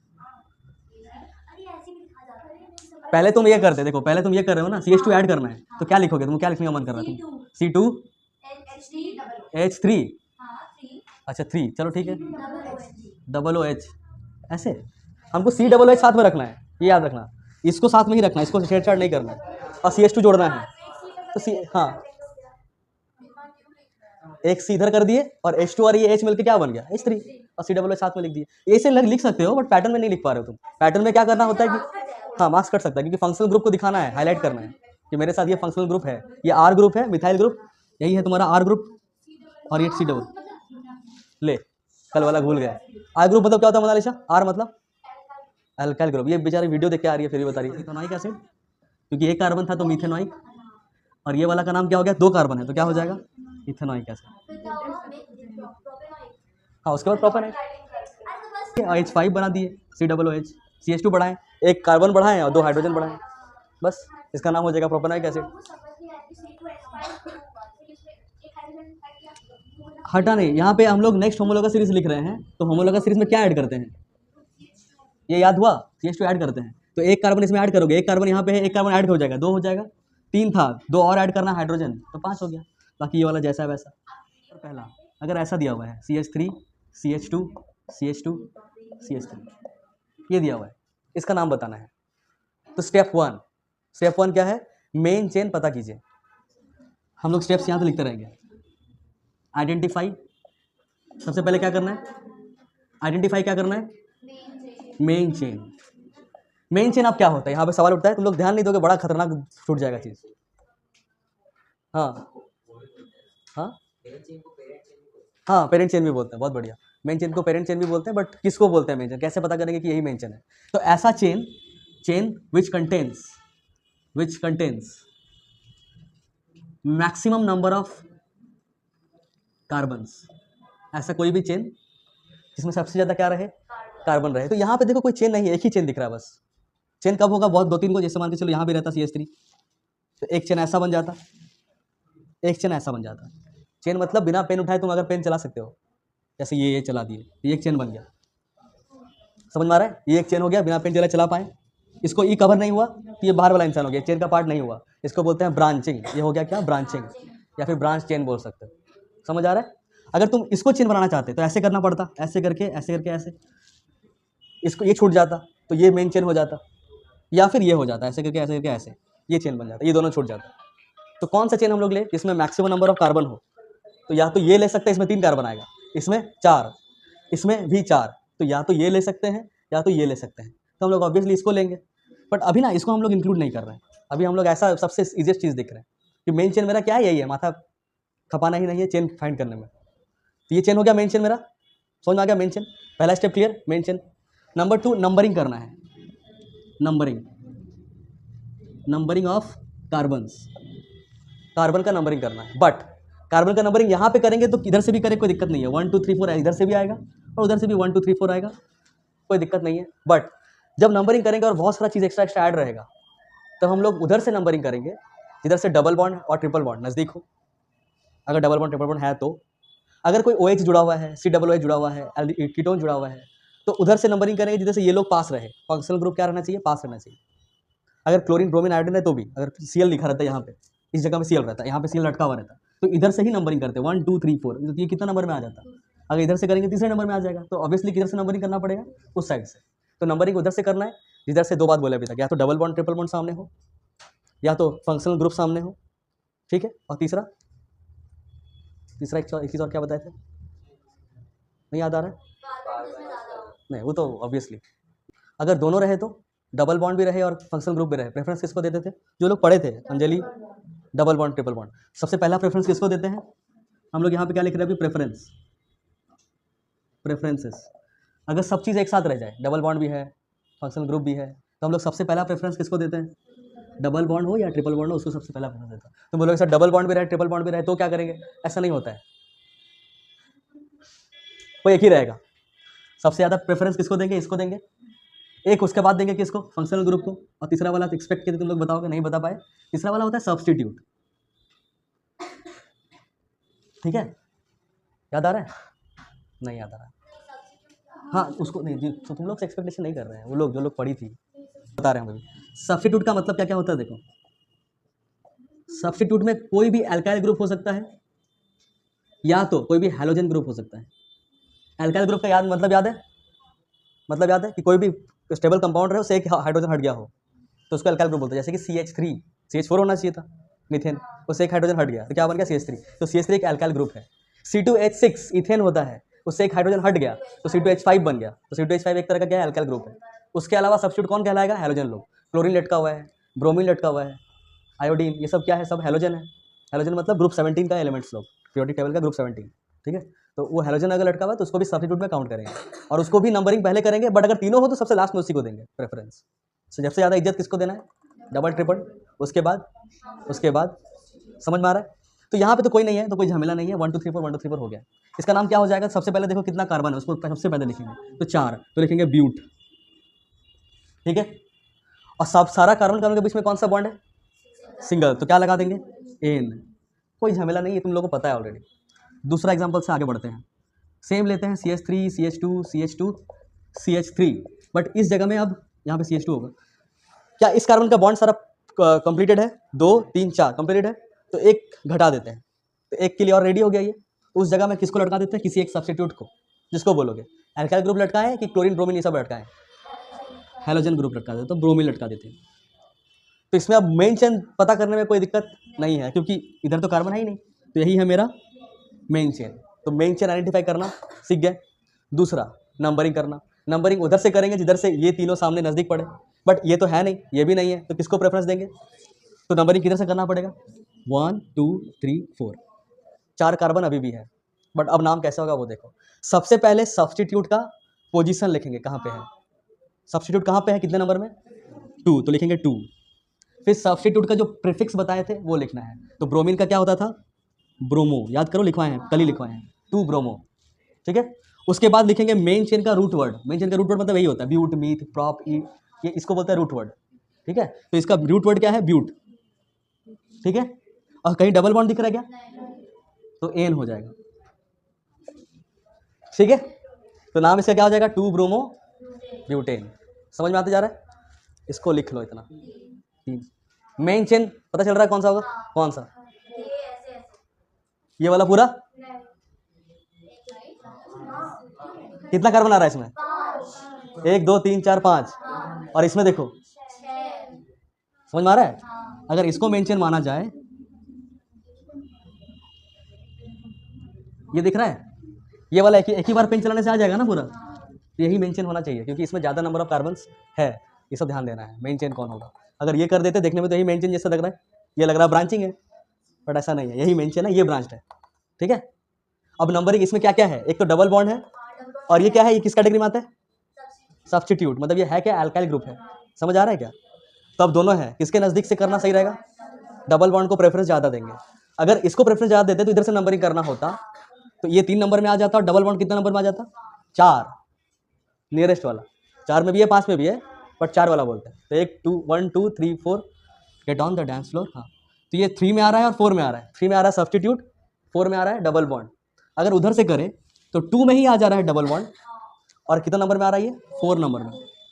बट हमको मतलब है कि ये डबल बॉन्ड वाला किस में नज़दीक है? तो 2 वाले में, मतलब उधर से नंबरिंग करना है। आ रहा है? हाँ, ये लिखना नहीं था, छोड़ दो। डबल बॉन्ड किधर से नज़दीक है? पहला प्रेफरेंस डबल बॉन्ड को देंगे ना। इधर से काउंट करेंगे तो डबल बॉन्ड कितने नंबर में आएगा? 1 2 3 4 नंबर में। उधर से काउंट कर रहे हैं तो 1 2 2 नंबर में ही डबल बॉन्ड आ जा रहा है, 3 नहीं, 2 नंबर में ही डबल बॉन्ड आ जा रहा है। तो डबल बॉन्ड को ही प्रेफरेंस पहले देते हैं, इसलिए इधर से नंबरिंग करेंगे। समझ में आ गया? ठीक है। तो ये अपने आप सब्स्टिट्यूट कितने नंबर में आ गया? चौथे नंबर में, ठीक है।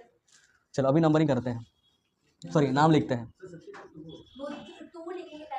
नहीं, 2 क्यों लिखेंगे? सबसे पहले नाम लिखते हैं हम लोग सब्स्टिट्यूट लोगों का। सबसे पहले क्या लिखते हैं? सब्स्टिट्यूट के बारे में लिखते हैं। तो बारे में लिखते हैं मतलब सब्स्टिट्यूट का नंबर लिखेंगे, पोजीशन। तो सब्स्टिट्यूट कितने नंबर में है? तो लिखेंगे 4। फिर डैश, ये ना, हाँ यही है। ये कितने नंबर में है, लटका हुआ कितने नंबर में है, ये कितने नंबर लटका हुआ था, 2 नंबर में ना, तो हम 2 लिखे थे, हम इसको नहीं लिख रहे थे, हम लिख रहे थे ये कितने नंबर के साथ बॉन्डेड है। वैसे ये वाला कितने नंबर के साथ बॉन्डेड है, तो इसका position 4th number main chain के चौथे नंबर के कार्बन के साथ लटका हुआ है, तो चौथा नंबर में लटका हुआ है। कौन लटका हुआ है, मिथाइल लटका हुआ है। समझ आ रहा है क्या, लिख दिए।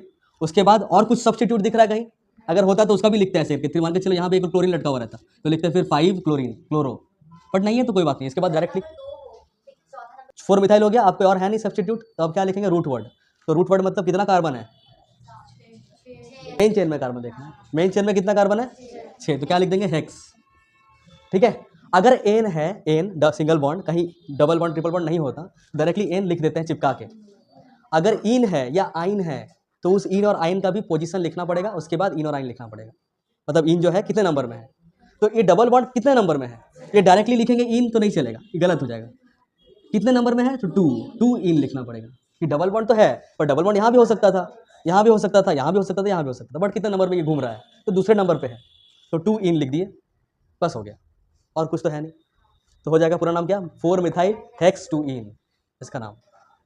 तो इसमें थर्ड चीज लिखना है हम लोग के स्टेप्स में, क्या, कि इफ डबल और triple bond exist then we will write position of double and triple bond, position of double and triple bond, number 3rd point याद रखना। चलो इस कार्बन में कितना हाइड्रोजन, इसमें इसमें इसमें इसमें 1 2 3 4 ना, एक ना, इसमें ठीक है। अच्छा हाइड्रोजन कैसे चिपका रहे हैं, वही ना खैर दिक्कत है। इस कार्बन के साथ कितना बॉन्ड था, एक कार्बन कितना बॉन्ड बनाता है, ये पता है ना, एक बना लिया और कितना बनाएगा, तो वो 3 की जगह हाइड्रोजन लगा दी, 3 हाइड्रोजन के साथ बॉन्ड बना लिया, 1 2 3। ये कार्बन कितना बॉन्ड बना रखा है पहले से, 1 2 3 4 कंप्लीट है, तो हाइड्रोजन को ऐड करने की जरूरत, ये एक ही बनाया था 3 लगा दिए, एक ही बनाया था 3 लगा दिए, ये वाला 1 2 3 बना चुका था, तो और एक बचा था, 1 हाइड्रोजन लगा दिए। समझ में आ गया, आगे हो जा रहा है। इसमें 2 है, 2 और बचेगा तो 2 हाइड्रोजन, ये बेचारा ठीक है, एक इधर, एक OH के साथ और 2 इधर लटकता है ऑक्सीजन, COOH का बताया था ना, ऐसा होता है कुछ याद है। तो इसके साथ एक है, एक बॉन्ड, 2 बॉन्ड उधर OH के साथ, डबल बॉन्ड ऑक्सीजन के साथ, तो सबका कंप्लीट है। मेन चेन कौन होगा, मेन चेन यही होगा, मेन चेन चेक करो, मेन चेन यही होगा, मेन चेन। ये भी हो सकता है, ये भी हो सकता है, डबल बॉन्ड ट्रिपल बॉन्ड तो है ही नहीं। पहला चीज क्या मिलेगा, फंक्शनल ग्रुप। फंक्शनल ग्रुप कौन है, तो पहला नंबर पे ही है, मतलब इसी को 1 बोलेंगे, क्योंकि कार्बन, क्या बोलो इसको वॉच, ये कार्बन नहीं है क्या बेचारा, मेन चेन में कार्बन भी आता है कि नहीं आता है, तो ये भी कार्बन है, ऐसा मत करो, भेदभाव नहीं होना चाहिए। 2 3 4 5, ठीक है। सबसे पहले पोजीशन किसका लिखते थे हम लोग, सब्स्टिट्यूट लग डब्ल्यू का तो है, सब्स्टिट्यूट का नंबरिंग करते हैं पहले। तो यहाँ पे एक है 3 में क्लोरो और 4 में है मिथाइल, एक 4 में ही दूसरा मिथाइल भी है, तो इस मिथाइल कैसे लिखेंगे कि 4 मिथाइल 4 मिथाइल, हाँ 4,4 लिखते हैं, 2 बार 4,4, और मिथाइल मिथाइल 2 बार है तो लिखते हैं डाई मिथाइल। समझ में आ गया, समझ में आ गया। अब सुनो, रुक जाओ, डाई ट्राई जब भी लगाएंगे उसको इग्नोर करना। नाम क्या है इसका, मिथाइल, स्टार्ट किससे हो रहा है, एम से, अंताक्षरी वाला फीलिंग है, म से बोल, तो ये एम से स्टार्ट हो रहा है, और क्लोरो किससे स्टार्ट हो रहा है, तो पहले अल्फाबेटिकली कौन आता है, सी, तो पहले किसका नाम लिखेंगे, तो पहला नाम लिखेंगे क्या, 3 क्लोरो, फिर लिखना क्या, 4,4 डाई मिथाइल, क्या लिखेंगे, क्योंकि 2 है, ठीक है। उसके बाद रूट वर्ड क्या है, रूट वर्ड पेंट, अच्छा सिंगल बॉन्ड है कि डबल बॉन्ड, तो एन लगा देंगे, पेंट के बाद एन लगा देंगे, एन, और फिर क्या है ये वाला, ओइक एसिड, कितने नंबर में है, 1 में, तो 1 लिख भी सकते हो, नहीं भी लिख सकते हो, तुम लोग का मर्जी, ओइक एसिड। बट एक चीज और ध्यान रखना लास्ट में, कि जब यहाँ से ओ हो, मतलब यहाँ पे 1 के बाद जो भी लिख रहे हो, अगर ये वोवेल है तो इधर वोवेल नहीं होना चाहिए, इसका ई को हटा देना बस, नहीं ऐसे करे, देखो यहाँ पे ये लिखो, उसके बाद इसको करके ऐसे करके काट दो, ताकि याद रहे कि इसको नहीं लिखना है। तो इसका नाम क्या हो गया, 3 chloro 4,4 dimethyl pentane 1 oic acid, या फिर 3 क्लोरो 4,4 डाइमिथाइल पेंटेनोइक एसिड भी बोल सकते हो। फॉर्म खाली लिख देते हैं यहाँ पे, जनरल फॉर्म, जनरल फॉर्म याद है तुम लोगों को। सबसे पहले हम लिखते थे पोजीशन ऑफ सब्स्टिट्यूट,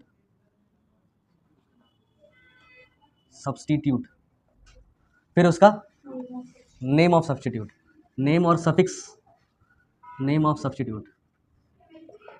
और इसी चीज़ को, इसी पार्ट को, इस पार्ट को रिपीट करते थे इफ़ रिक्वायर्ड, इफ़ रिक्वायर्ड। ठीक है, अगर और सब्स्टिट्यूट है तो रिपीट करते जाओ। ठीक है, उसके बाद क्या करते थे हम लोग, बोलो, रूट वर्ड। बहुत बढ़िया। उसके बाद रूट वर्ड लिखते थे। रूट वर्ड बोले तो कौन सा, मिथ, इथ, प्रॉप, ब्यूट, ये सब नहीं। रूट वर्ड के बाद एन लिखते हैं, यही ना बोल रहे हो? हाँ, सिर्फ एन, E9 नहीं। अगर E9 है, इसको ब्रैकेट में लिख रहे हैं कि नहीं भी हो सकता है। ठीक है, एन है तो ठीक लिख देना। अगर एन नहीं है तो क्या लिखना पड़ता है, पोजीशन ऑफ इन और आइन। हाँ, इन आइन या फिर डबल ट्रिपल बॉन्ड, सही है, बहुत बढ़िया। उसके बाद क्या लिखना है, इन या फिर आइन, जो भी है। ठीक, उसके बाद क्या लिखते हैं, उसके बाद पोजीशन ऑफ फंक्शनल ग्रुप। बहुत बढ़िया, पोजीशन ऑफ फंक्शनल ग्रुप। उसके बाद क्या लिखते हैं, सफिक्स ऑफ फंक्शनल ग्रुप। बहुत बढ़िया, ठीक है, दैट्स इट। इसमें कोई दिक्कत तो नहीं है? नंबरिंग किधर से करेंगे, एक ऑप्शन इधर से है, एक ऑप्शन उधर से है, तो हम लोग सबसे प्रेफरेंस ज़्यादा किसको देते हैं, डबल वन ट्रिपल वन, तो ऑब्वियसली उधर से करेंगे ना। तो हो जाएगा 1 2 3 4 5, नंबरिंग डन। अब पैटर्न फॉलो करो, बस पैटर्न फॉलो करना है। पोजीशन ऑफ सब्स्टिट्यूट, सब्स्टिट्यूट किधर दिख रहा है, ये है सब्स्टिट्यूट, उसका पोजीशन तो 4। यहाँ पे एक जन सही लग रहा है, यहाँ पे देखते हैं आगे 4। फिर उसके बाद नेम ऑफ सब्स्टिट्यूट क्या है, क्लोरीन, तो क्या लग जाएगा, क्लोरो। फिर चाहिए नेम ऑफ, कहाँ गया, ओ अच्छा, रूट वर्ड। रूट वर्ड कितना है, तो 5 गो है, तो पेंट होगा, पेंट। उसके बाद एन लिख देना है, अगर एन है तो, बट क्या एन है, नहीं है। यहाँ पे इन है, इन है तो क्या लिखना पड़ेगा, पोजीशन। बट 1 है तो भी पोजीशन नहीं भी लिखोगे चलेगा, क्योंकि एक नंबर में ही है। तो या तो 1 इन लिखो या तो डायरेक्टली इन लिखो, चलेगा। हाँ, 2 वाला मतलब ये वाला नहीं, ये क्यों लिखेंगे, जो दोनों में है तो सबसे लोएस्ट वाला लिखेंगे ना। ये तो बताए थे उस दिन, तो पेंटिन का लास्ट वाला ई नहीं लिखे हैं, बस ये समझ में आया। वो बताए थे, तो बताए तो थे उस दिन, क्लास आए थे तुम, आगे बता रहे। चलो ई लिखते हैं अभी, ठीक है, अभी कोई दिक्कत नहीं है। 1 नहीं लिखे, उसमें कोई दिक्कत नहीं। तो ये हो गया। Position of double bond triple bond नहीं लिखे क्योंकि 1 था, इन आई लिखना था, लिख दिए। फिर position of functional group, functional group ये रहा, इसका पोजीशन कितना है, 3। और उसके बाद suffix of functional group, OH, alcohol का क्या होता था, ओल। समझ आया? तो यहाँ पे वोवल वोवल जब मैच कर जाता है तो इन और आइन का जो लास्ट वाला ई है उसको क्या कर देते हैं, हटवा देते हैं। ऐसे करके बोले थे कि काट दो इसको, ऐसे याद आ रहा है? तो ये आएगा नाम। इस कार्बन का 4 बॉन्ड कंप्लीट है, इसका भी 4। मेन चेन, क्या ये मेन चेन है? नहीं है। 1 2 3 4 5 6 कार्बन है इसमें, ऐसे आते हैं 1 2 3 4 5 6 7 8 कार्बन है, दिख रहा है क्या? तो पहला तो मेन चेन में गलती कर दिए होगे तुम लोग।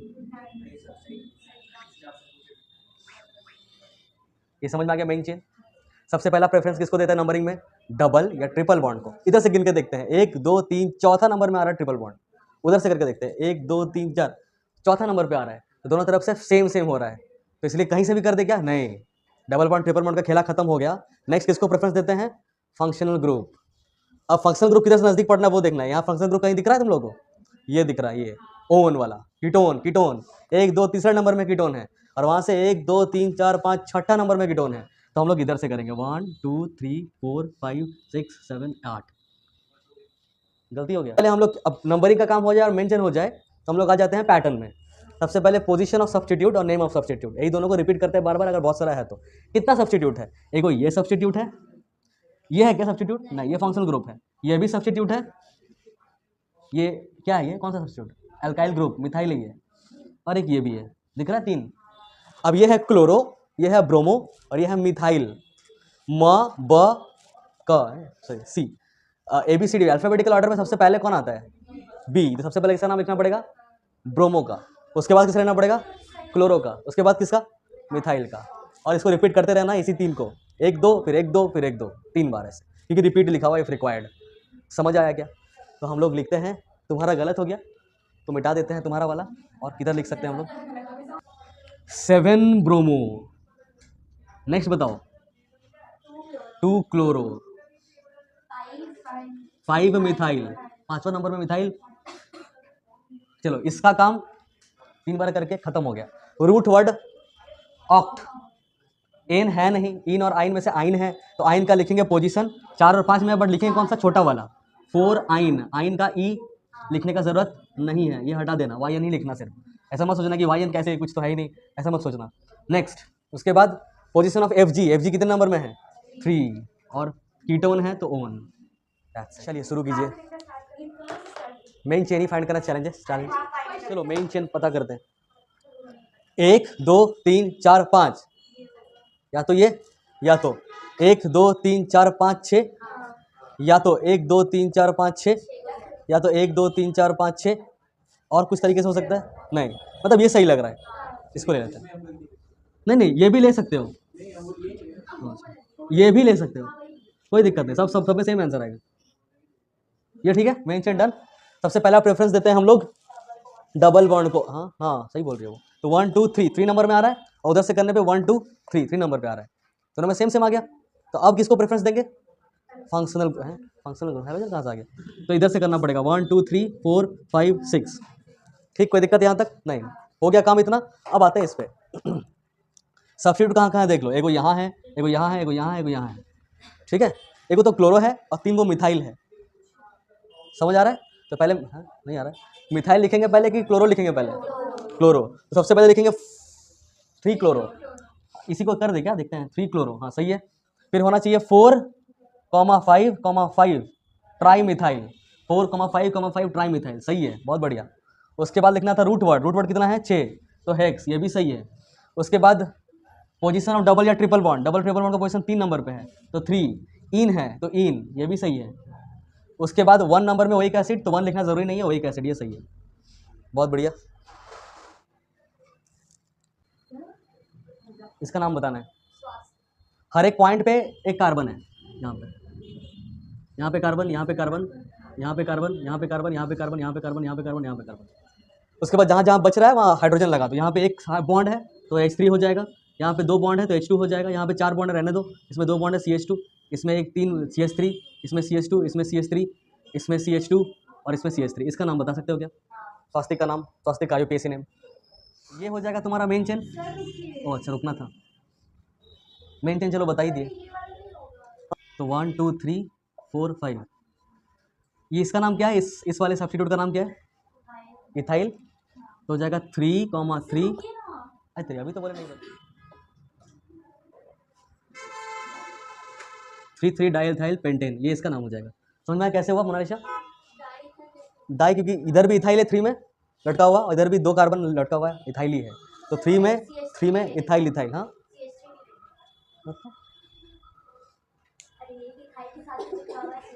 हाँ, इसके साथ बॉन्ड थोड़ी ना है। हाँ ये तो CH3 है, ये दोनों मिल, ये तो मिथाइल अकेला, ये दोनों मिलकर इथाइल तभी ना बना, 2 कार्बन इसलिए ना इथाइल हुआ। तो 3,3 डाइथाइल पेंटेन। डाई क्योंकि 2 इथाइल है, यहाँ पे भी एक इथाइल, यहाँ पे भी एक इथाइल, 2 इथाइल, 3 इथाइल 3 इथाइल, ऐसा नहीं लिखते हैं, 3,3 डाइथाइल। अगर सेम सब्स्टिट्यूट है तो दोनों का पोजीशन साथ में और डाई ट्राई लगा देते हैं। ठीक है, तो स्वास्तिक का IUPAC नेम क्या हो जाएगा? 3,3 डाइथाइल पेंटेन। पंडित जी को बोल सकते हो कि 3,3 डाइथाइल पेंटेन बना दीजिए।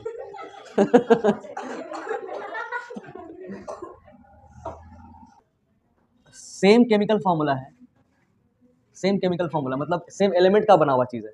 जैसे कार्बन का ही कार्बन कार्बन अपने साथ कैटेनेशन का प्रॉपर्टी को यूज करते हुए बॉन्ड बनाया और अपना स्ट्रक्चर को अलग अलग किया। फिजिकल स्टेट क्या रहेगा? सेम। मतलब अगर कोई सॉलिड है तो दूसरा इलेक्ट्रोन भी क्या रहेगा? सॉलिड स्टेट में ही रहेगा, लिक्विड या गैस स्टेट में नहीं रहेगा। ठीक है, उसका बस ओरिएंटेशन, सजावट चेंज होने की वजह से वो एक अलग कंपाउंड जैसा बिहेव करने लगेगा। तो सेम या ऐसा बोल देते हैं compounds having same physical state, same physical state but different orientation and properties भी अलग रहे, ओरिएंटेशन भी अलग रहे। वैसा को क्या बोलते हैं? कार्बन का ही एलोट्रोप्स बोलते हैं। ठीक है, कंपाउंड लिखना भी सही नहीं रहेगा। कंपाउंड क्यों लिख रहे हैं? हाँ, कार्बन कंपाउंड कब लिखते हैं? जब कार्बन के साथ कोई और भी रहे एटम, जैसा हाइड्रोजन भी है, तब उसको कार्बन कंपाउंड बोल सकते हैं। बट कार्बन अपने में ही बॉन्ड अगर बना रहा है तो उसको कंपाउंड भी बोलना सही नहीं रहेगा। क्या बोलना सही रहेगा? जब कोई आइसोमर्स नहीं, आइसोमर्स अलग चीज़ होता है, उसको एलिमेंट बोलते हैं हम लोग। बात समझ में आ रहा है? जब सेम कोई 2 एटम बॉन्ड बनाता है उसको क्या बोलते हैं? एलिमेंट। यहाँ पे कंपाउंड भी नहीं बोलना सही रहेगा, कंपाउंड जैसा होता तो है बड़ा सा, बट इसको एलिमेंट ही बोलना सही रहेगा। Elements having same physical state but different orientation and properties. ठीक है, हाँ एकदम। ओरिएंटेशन का मतलब ही अरेंजमेंट ऑफ कार्बन होता है, arrangement of carbon. Carbon come allotropes of carbon ना बहुत तरह का होता है। पहला एक ग्राफाइट, पहला एग्जांपल है। उसके बाद डायमंड,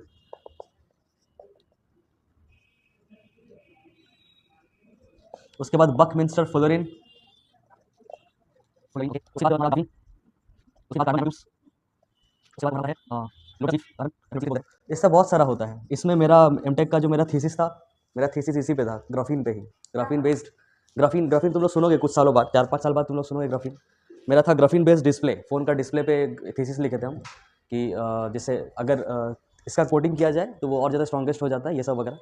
बट तुम लोग के सिलेबस में पहला है, दूसरा है और तीसरा है। उसमें से भी तीसरा ना के बराबर ही है, बस इंट्रोडक्शन दिया गया है। पहला और दूसरा बस पढ़ना है और कुछ नहीं पढ़ना है। इसी से क्वेश्चन आएगा, ग्राफाइट से या फिर डायमंड से, ठीक है। ग्राफाइट का स्ट्रक्चर देखना कैसा होता है इसमें ना, हाँ इसमें जो ओ सॉरी हाँ, इसका जो स्ट्रक्चर होता है वो हर एक कार्बन 3 कार्बन के साथ जुड़ा हुआ रहता है। होना क्या चाहिए, हर एक कार्बन 4 कार्बन के साथ जुड़ा हुआ होना चाहिए, बट इसमें 3 ही, पेंटागन नहीं, हेक्सागन बनता है। अब यहाँ पे कार्बन रहेगा, ये ऐसा रहेगा कुछ, फिर यहाँ ऐसा रहेगा, फिर यहाँ एक रहेगा, फिर यहाँ रहेगा, फिर यहाँ रहेगा, फिर यहाँ यहाँ और ऐसे, फिर ऐसे यहाँ पे, फिर ऐसे कुछ यहाँ पे, ऐसे, फिर ऐसे कुछ यहाँ पे, फिर ऐसे कुछ यहाँ पे, फिर ऐसे कुछ यहाँ पे। देखो हर एक कार्बन कितना बना है, ये कार्बन 1 2 3, ये कार्बन 1 2 3, ये कार्बन 1 2 3, ये कार्बन 1 2 3, ऐसा ऐसा करके बन रहा है। नहीं, डबल बॉन्ड किसी में नहीं होता है। फिर यहाँ पे कार्बन होगा, यहाँ पे ऐसे करके ऐसे जाएगा, फिर यहाँ कार्बन होगा, फिर ऐसे जाएगा, फिर यहाँ जाएगा, फिर ऐसे जाएगा, फिर ऐसे कार्बन जाएगा, कुछ ऐसा हनीकॉम्ब स्ट्रक्चर बनता है। मतलब एक लेयर कैसे बनता है। अब ये तुम्हारा जो बना रहे बोर्ड पे बना रहे हैं, ये एक्चुअली कैसा होता है, यहाँ पे होता है ऐसा, ये समझ में आ रहा है। इसको उठाएं और ऐसे रख दिए तो ऐसा होता है। और ऐसे ही ये 1D लेयर होता है, ये 1 डायमेंशनल लेयर, या फिर बोल सकते हो 2 डायमेंशनल लेयर। 2 डायमेंशनल क्यों, क्योंकि लेंथ होता है और ब्रेथ होता है, इससे कोई डेप्थ नहीं होता, हाइट नहीं होता। समझ आ रहा है। अब इसी को हम ऐसे बनाने की कोशिश कर रहे हैं, देखना थोड़ा समझना कैसे बना सकते हैं। सही है, थोड़ा बहुत बन रहा है, ठीक है, लगभग समझ में आ रहा है। तो ये वाला कैसा स्ट्रक्चर है, ये वाला, ये 2D स्ट्रक्चर है और ये अलग से 2D स्ट्रक्चर है। दोनों 2D के स्ट्रक्चर के बीच में क्या बना है, लेयर से बना है। ऐसा बहुत सारे ऐसे लेयर होता है, एक के ऊपर दूसरा तीसरा, ऐसा इस तरह से। समझ आ रहा है। ये हनीकॉम्ब हेक्सागोनल एरे है। एरे मतलब area, no depth, no height, ठीक है। हेक्सागोनल हनीकॉम्ब स्ट्रक्चर विथ, और भी क्या बोल सकते हैं, लेयर्ड स्ट्रक्चर, एक के बाद एक लेयर बनता है। जब यहाँ कार्बन का जो बॉन्ड दिख रहा है, ये तो नॉर्मल सिग्मा बॉन्ड है। सिग्मा बॉन्ड मतलब पता है क्या होता है, जो बताया था क्लास में, first class, sigma bond, pi bond, नहीं आता रहा। कार्बन कार्बन सिंगल बॉन्ड को ही सिग्मा बॉन्ड बोलते हैं। कार्बन कार्बन सिंगल बॉन्ड को ही बोलते हैं सिग्मा। अल्फा बॉन्ड होता ही नहीं है। 2 तरह का बॉन्ड बताए थे, एक सिग्मा बताए थे, एक पाई बताए थे हमको। Single carbon carbon single bond है ना यहाँ पे, तो यहाँ पे देखो कार्बन और कार्बन के बीच में क्या है, सिंगल बॉन्ड। यहाँ पे भी सिंगल बॉन्ड, यहाँ पे भी सिंगल बॉन्ड, यहाँ पे भी सिंगल बॉन्ड, सब जगह सिंगल बॉन्ड है। तो यहाँ पे सिंगल बॉन्ड है एक लेयर में, दूसरा में भी सब आपस में सिंगल बॉन्ड है। बट ये लेयर और ये लेयर के बीच में जो बॉन्ड है, ये दिख रहा है, डॉटेड लाइन से दिखाए हैं। ये जो बॉन्ड है, ये वाला वीक फोर्स है, वीक बॉन्ड है, इसका नाम है week van der Waals force. Week van der Waals force, ये सबसे वीकेस्ट फोर्स होता है, वीकेस्ट बॉन्ड होता है। बहुत सारा बॉन्ड होता है, covalent bond, ionic bond, metallic bond, बहुत सारा बॉन्ड होता है ऐसा। उस तरह से जो सबसे लोएस्ट कैटेगरी और वीकेस्ट कैटेगरी का बॉन्ड होता है, वो कौन होता है, वैंडरवाल फोर्स, या फिर वैंडरवाल बॉन्ड भी बोल सकते हो। हम लोग क्या बोल रहे थे, सुनना, कि ये वाला है 2D लेयर, ये वाला बीच में कैसा फोर्स है, वीक वैंडरवाल फोर्स। ये समझ में आ गया। क्या है, एक तरह का एलोट्रोप्स ऑफ कार्बन है, जिसमें 2D लेयर है, हेक्सागोनल स्ट्रक्चर, ये बोलेंगे पहला पॉइंट। दूसरा बोलेंगे हनीकॉम्ब स्ट्रक्चर। तीसरा बोलेंगे लेयर्ड स्ट्रक्चर।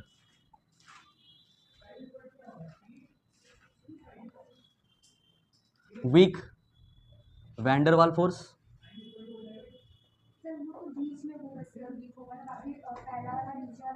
हाँ, weak van der Waals force between layers.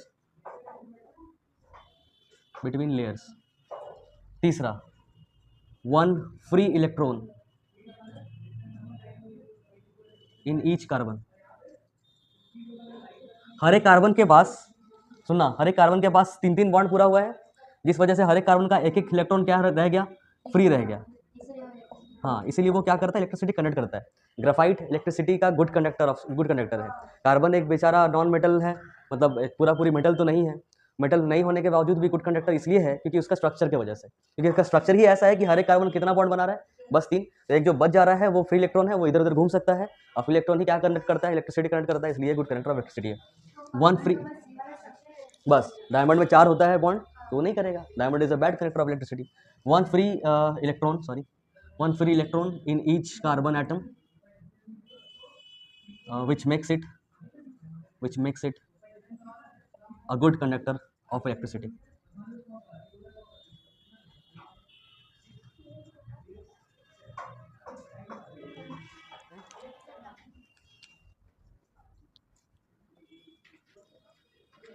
Used as a lubrication.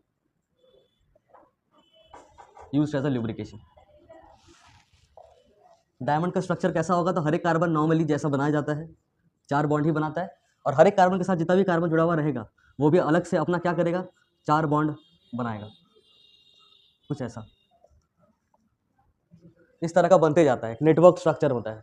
समझ में आ रहा है, हर एक कार्बन ऐसे जुड़ा रहेगा, यहाँ पे जो कार्बन जुड़ा रहेगा उसके साथ भी ऐसे 4, मतलब नेटवर्क स्ट्रक्चर बोलते हैं इसको। तो हम लोग डायरेक्टली लिख सकेंगे it is a network structure, 3 dimensional network structure लिखो, 3 डायमेंशनल नेटवर्क स्ट्रक्चर।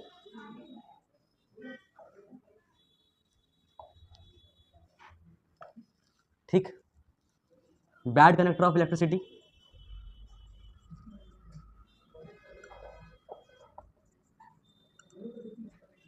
और कुछ बोल सकते हैं,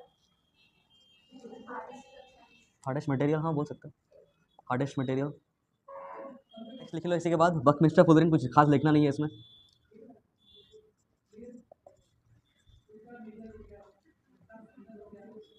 इसमें क्या होता है, इसमें कार्बन का जो कार्बन अपने साथ कैटेनेशन का प्रॉपर्टी लगाता है और अपने साथ ही बॉन्ड बनाता है, वो टोटल कितने कार्बन के साथ करता है ये बॉन्ड, 60, और 60 बनाते बनाते कैसा कैसा स्ट्रक्चर बना लेता है, एक फुटबॉल जैसा, मतलब स्फीयर, क्या बोल रहे हो तुम, नहीं डोम शेप नहीं, नहीं वो गलत बोल रहे हो, डोम शेप ऐसा कुछ नहीं, फुटबॉल स्ट्रक्चर बनाता है, खाली इतना याद रखना कि फुटबॉल स्ट्रक्चर बनाता है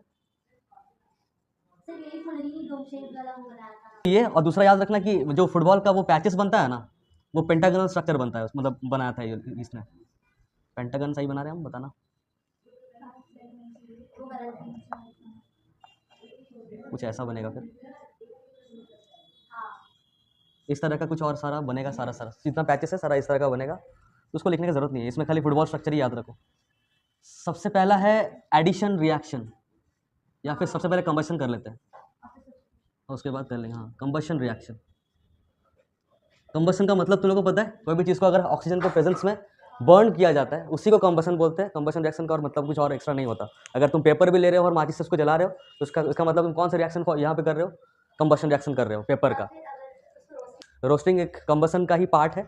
इफ कंबशन कोई भी मटेरियल का कर सकता है, वो मटेरियल अगर और है तो उसको रोस्टिंग कहा जा सकता है, ठीक है। हाँ, तो कंबशन में हम लोग कोई भी एल्केन लेते हैं या एल्कीन लेते हैं या फिर एल्काइन लेते हैं, कोई भी हाइड्रोकार्बन लेते हैं, ठीक है। और उसको हम लोग ऑक्सीजन के प्रेजेंस में क्या करते हैं, हीट करते हैं, बर्न करते हैं। तब यहाँ पे जो बनता है, क्या क्या बनता है यहाँ पे, जनरली क्या, हमेशा 99% CO2 बनता है, H2O बनता है, और या तो हीट जनरेट होता है या तो लाइट जनरेट होता है। जनरली हीट ही जनरेट होता है, और ये कुछ ज़्यादा ही अमाउंट का होता है, high amount of heat and light. ये बात समझ में आ गया। जैसे एग्जाम्पल लेते हैं, कोई एक एल्केन का एग्जाम्पल लो, जैसे कि C2H6। इसको अगर हम लोग ऑक्सीजन के प्रेजेंस में हीट करते हैं तो इसमें भी क्या बनेगा, CO2 और H2O, और साथ में कुछ समथिंग हीट, Q लिख देते हैं। हीट को डिनोट किससे करते हैं हम लोग, Q से, एरो ऊपर, क्योंकि हीट रिलीज होता है। अब इसको क्या तुम लोग ये कर पाओगे बैलेंस, इसको जब जलाएं, कोई भी अल्कीन को जब जलाते हैं ऑक्सीजन पे, तो ये सब तो ठीक है, ये हाई अमाउंट में आता है कि नहीं। हाई अमाउंट में आने की वजह से जितना भी हाइड्रोकार्बन्स है, ये लोग एक अच्छा फ्यूल है, अच्छा गुड सोर्स ऑफ फ्यूल है, ठीक है। तो एज हम लोग यहाँ पे नोट करके लिखेंगे, as any hydrocarbons generates too much of heat, bracket में लिखेंगे having high calorific value. Calorific value मतलब पता है क्या किसी को,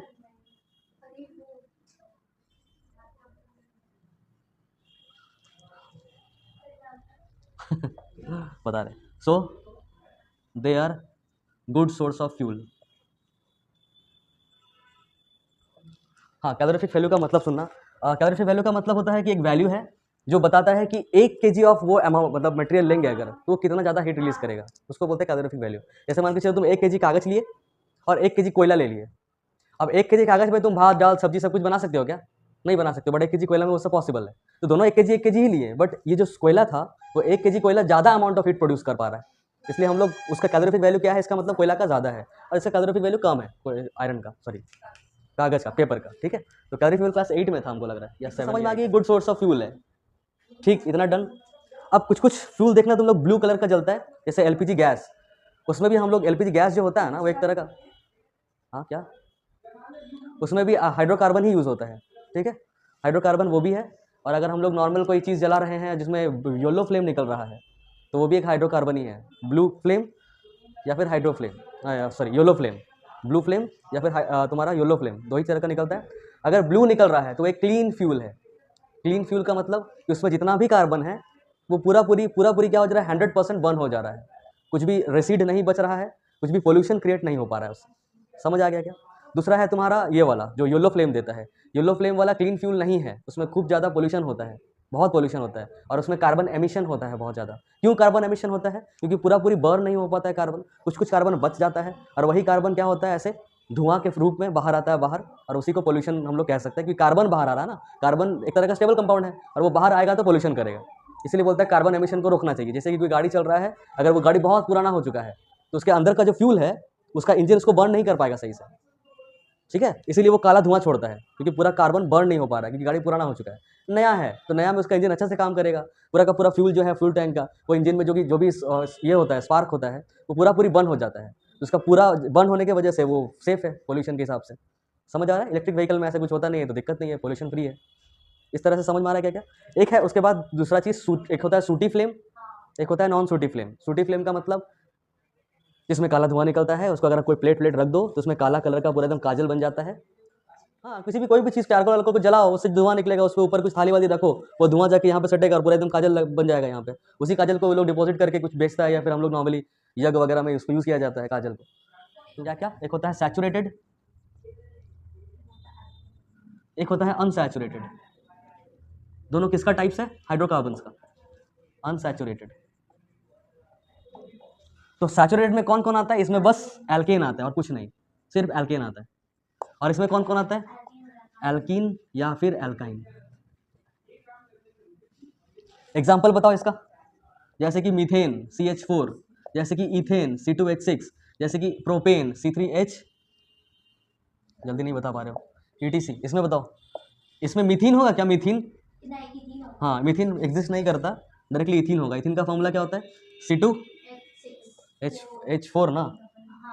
और इथाइन का, इथाइन इथाइन इथेन, और इसका ले लेते हैं इथीन, और इसका ले लेते हैं इथाइन। ये 3 एग्जाम्पल लेते हैं, इतना लिख लो पहले, फिर बात करते हैं आगे। क्या है? स्टेबल है और ये लेस स्टेबल, ऐसे लिखना, मोर स्टेबल यहाँ पे। इसलिए उसमें क्या है, एक डबल बॉन्ड भी है, तो इसको भी कुछ भी तुम करोगे, इसका एक भी बॉन्ड हिलेगा नहीं, स्ट्रॉन्गेस्ट बॉन्ड है। बट इसमें एक तो वीक बॉन्ड है ना, जिसकी वजह से ये अपना जो फंक्शन है, अपना जो प्रॉपर्टी है वो तुरंत लूज कर सकता है, हल्का सा भी कहीं से भी कुछ एनर्जी मिले तो ये हाईली अनस्टेबल है। ये अपना पाई बॉन्ड को तुरंत ब्रेक कर सकता है, क्योंकि वो वीकर बॉन्ड है। बट मतलब डबल बॉन्ड को, दूसरे वाले बॉन्ड को या तीसरे वाले बॉन्ड को तुरंत ये टूट सकता है। बट ये एक ही बॉन्ड है इसके पास, सिंगल बॉन्ड, और सिंगल बॉन्ड काफ़ी स्ट्रॉन्गेस्ट बॉन्ड होता है, तो ये नहीं टूटेगा, स्टेबल है। इतना समझ में आ गया? तो स्टेबल अनस्टेबल डन। अभी नेक्स्ट सुनना एक बात, हम लोग जो एग्जाम्पल लिए थे उसके बारे में बात कर रहे हैं। हम लोग 3 चीज़ लिए थे यहाँ पे, लिए थे एक इथेन जो कि था C2H6, यहाँ था इथीन जिसका मतलब था C2H4, और तीसरा क्या था? Ethyne C2H2।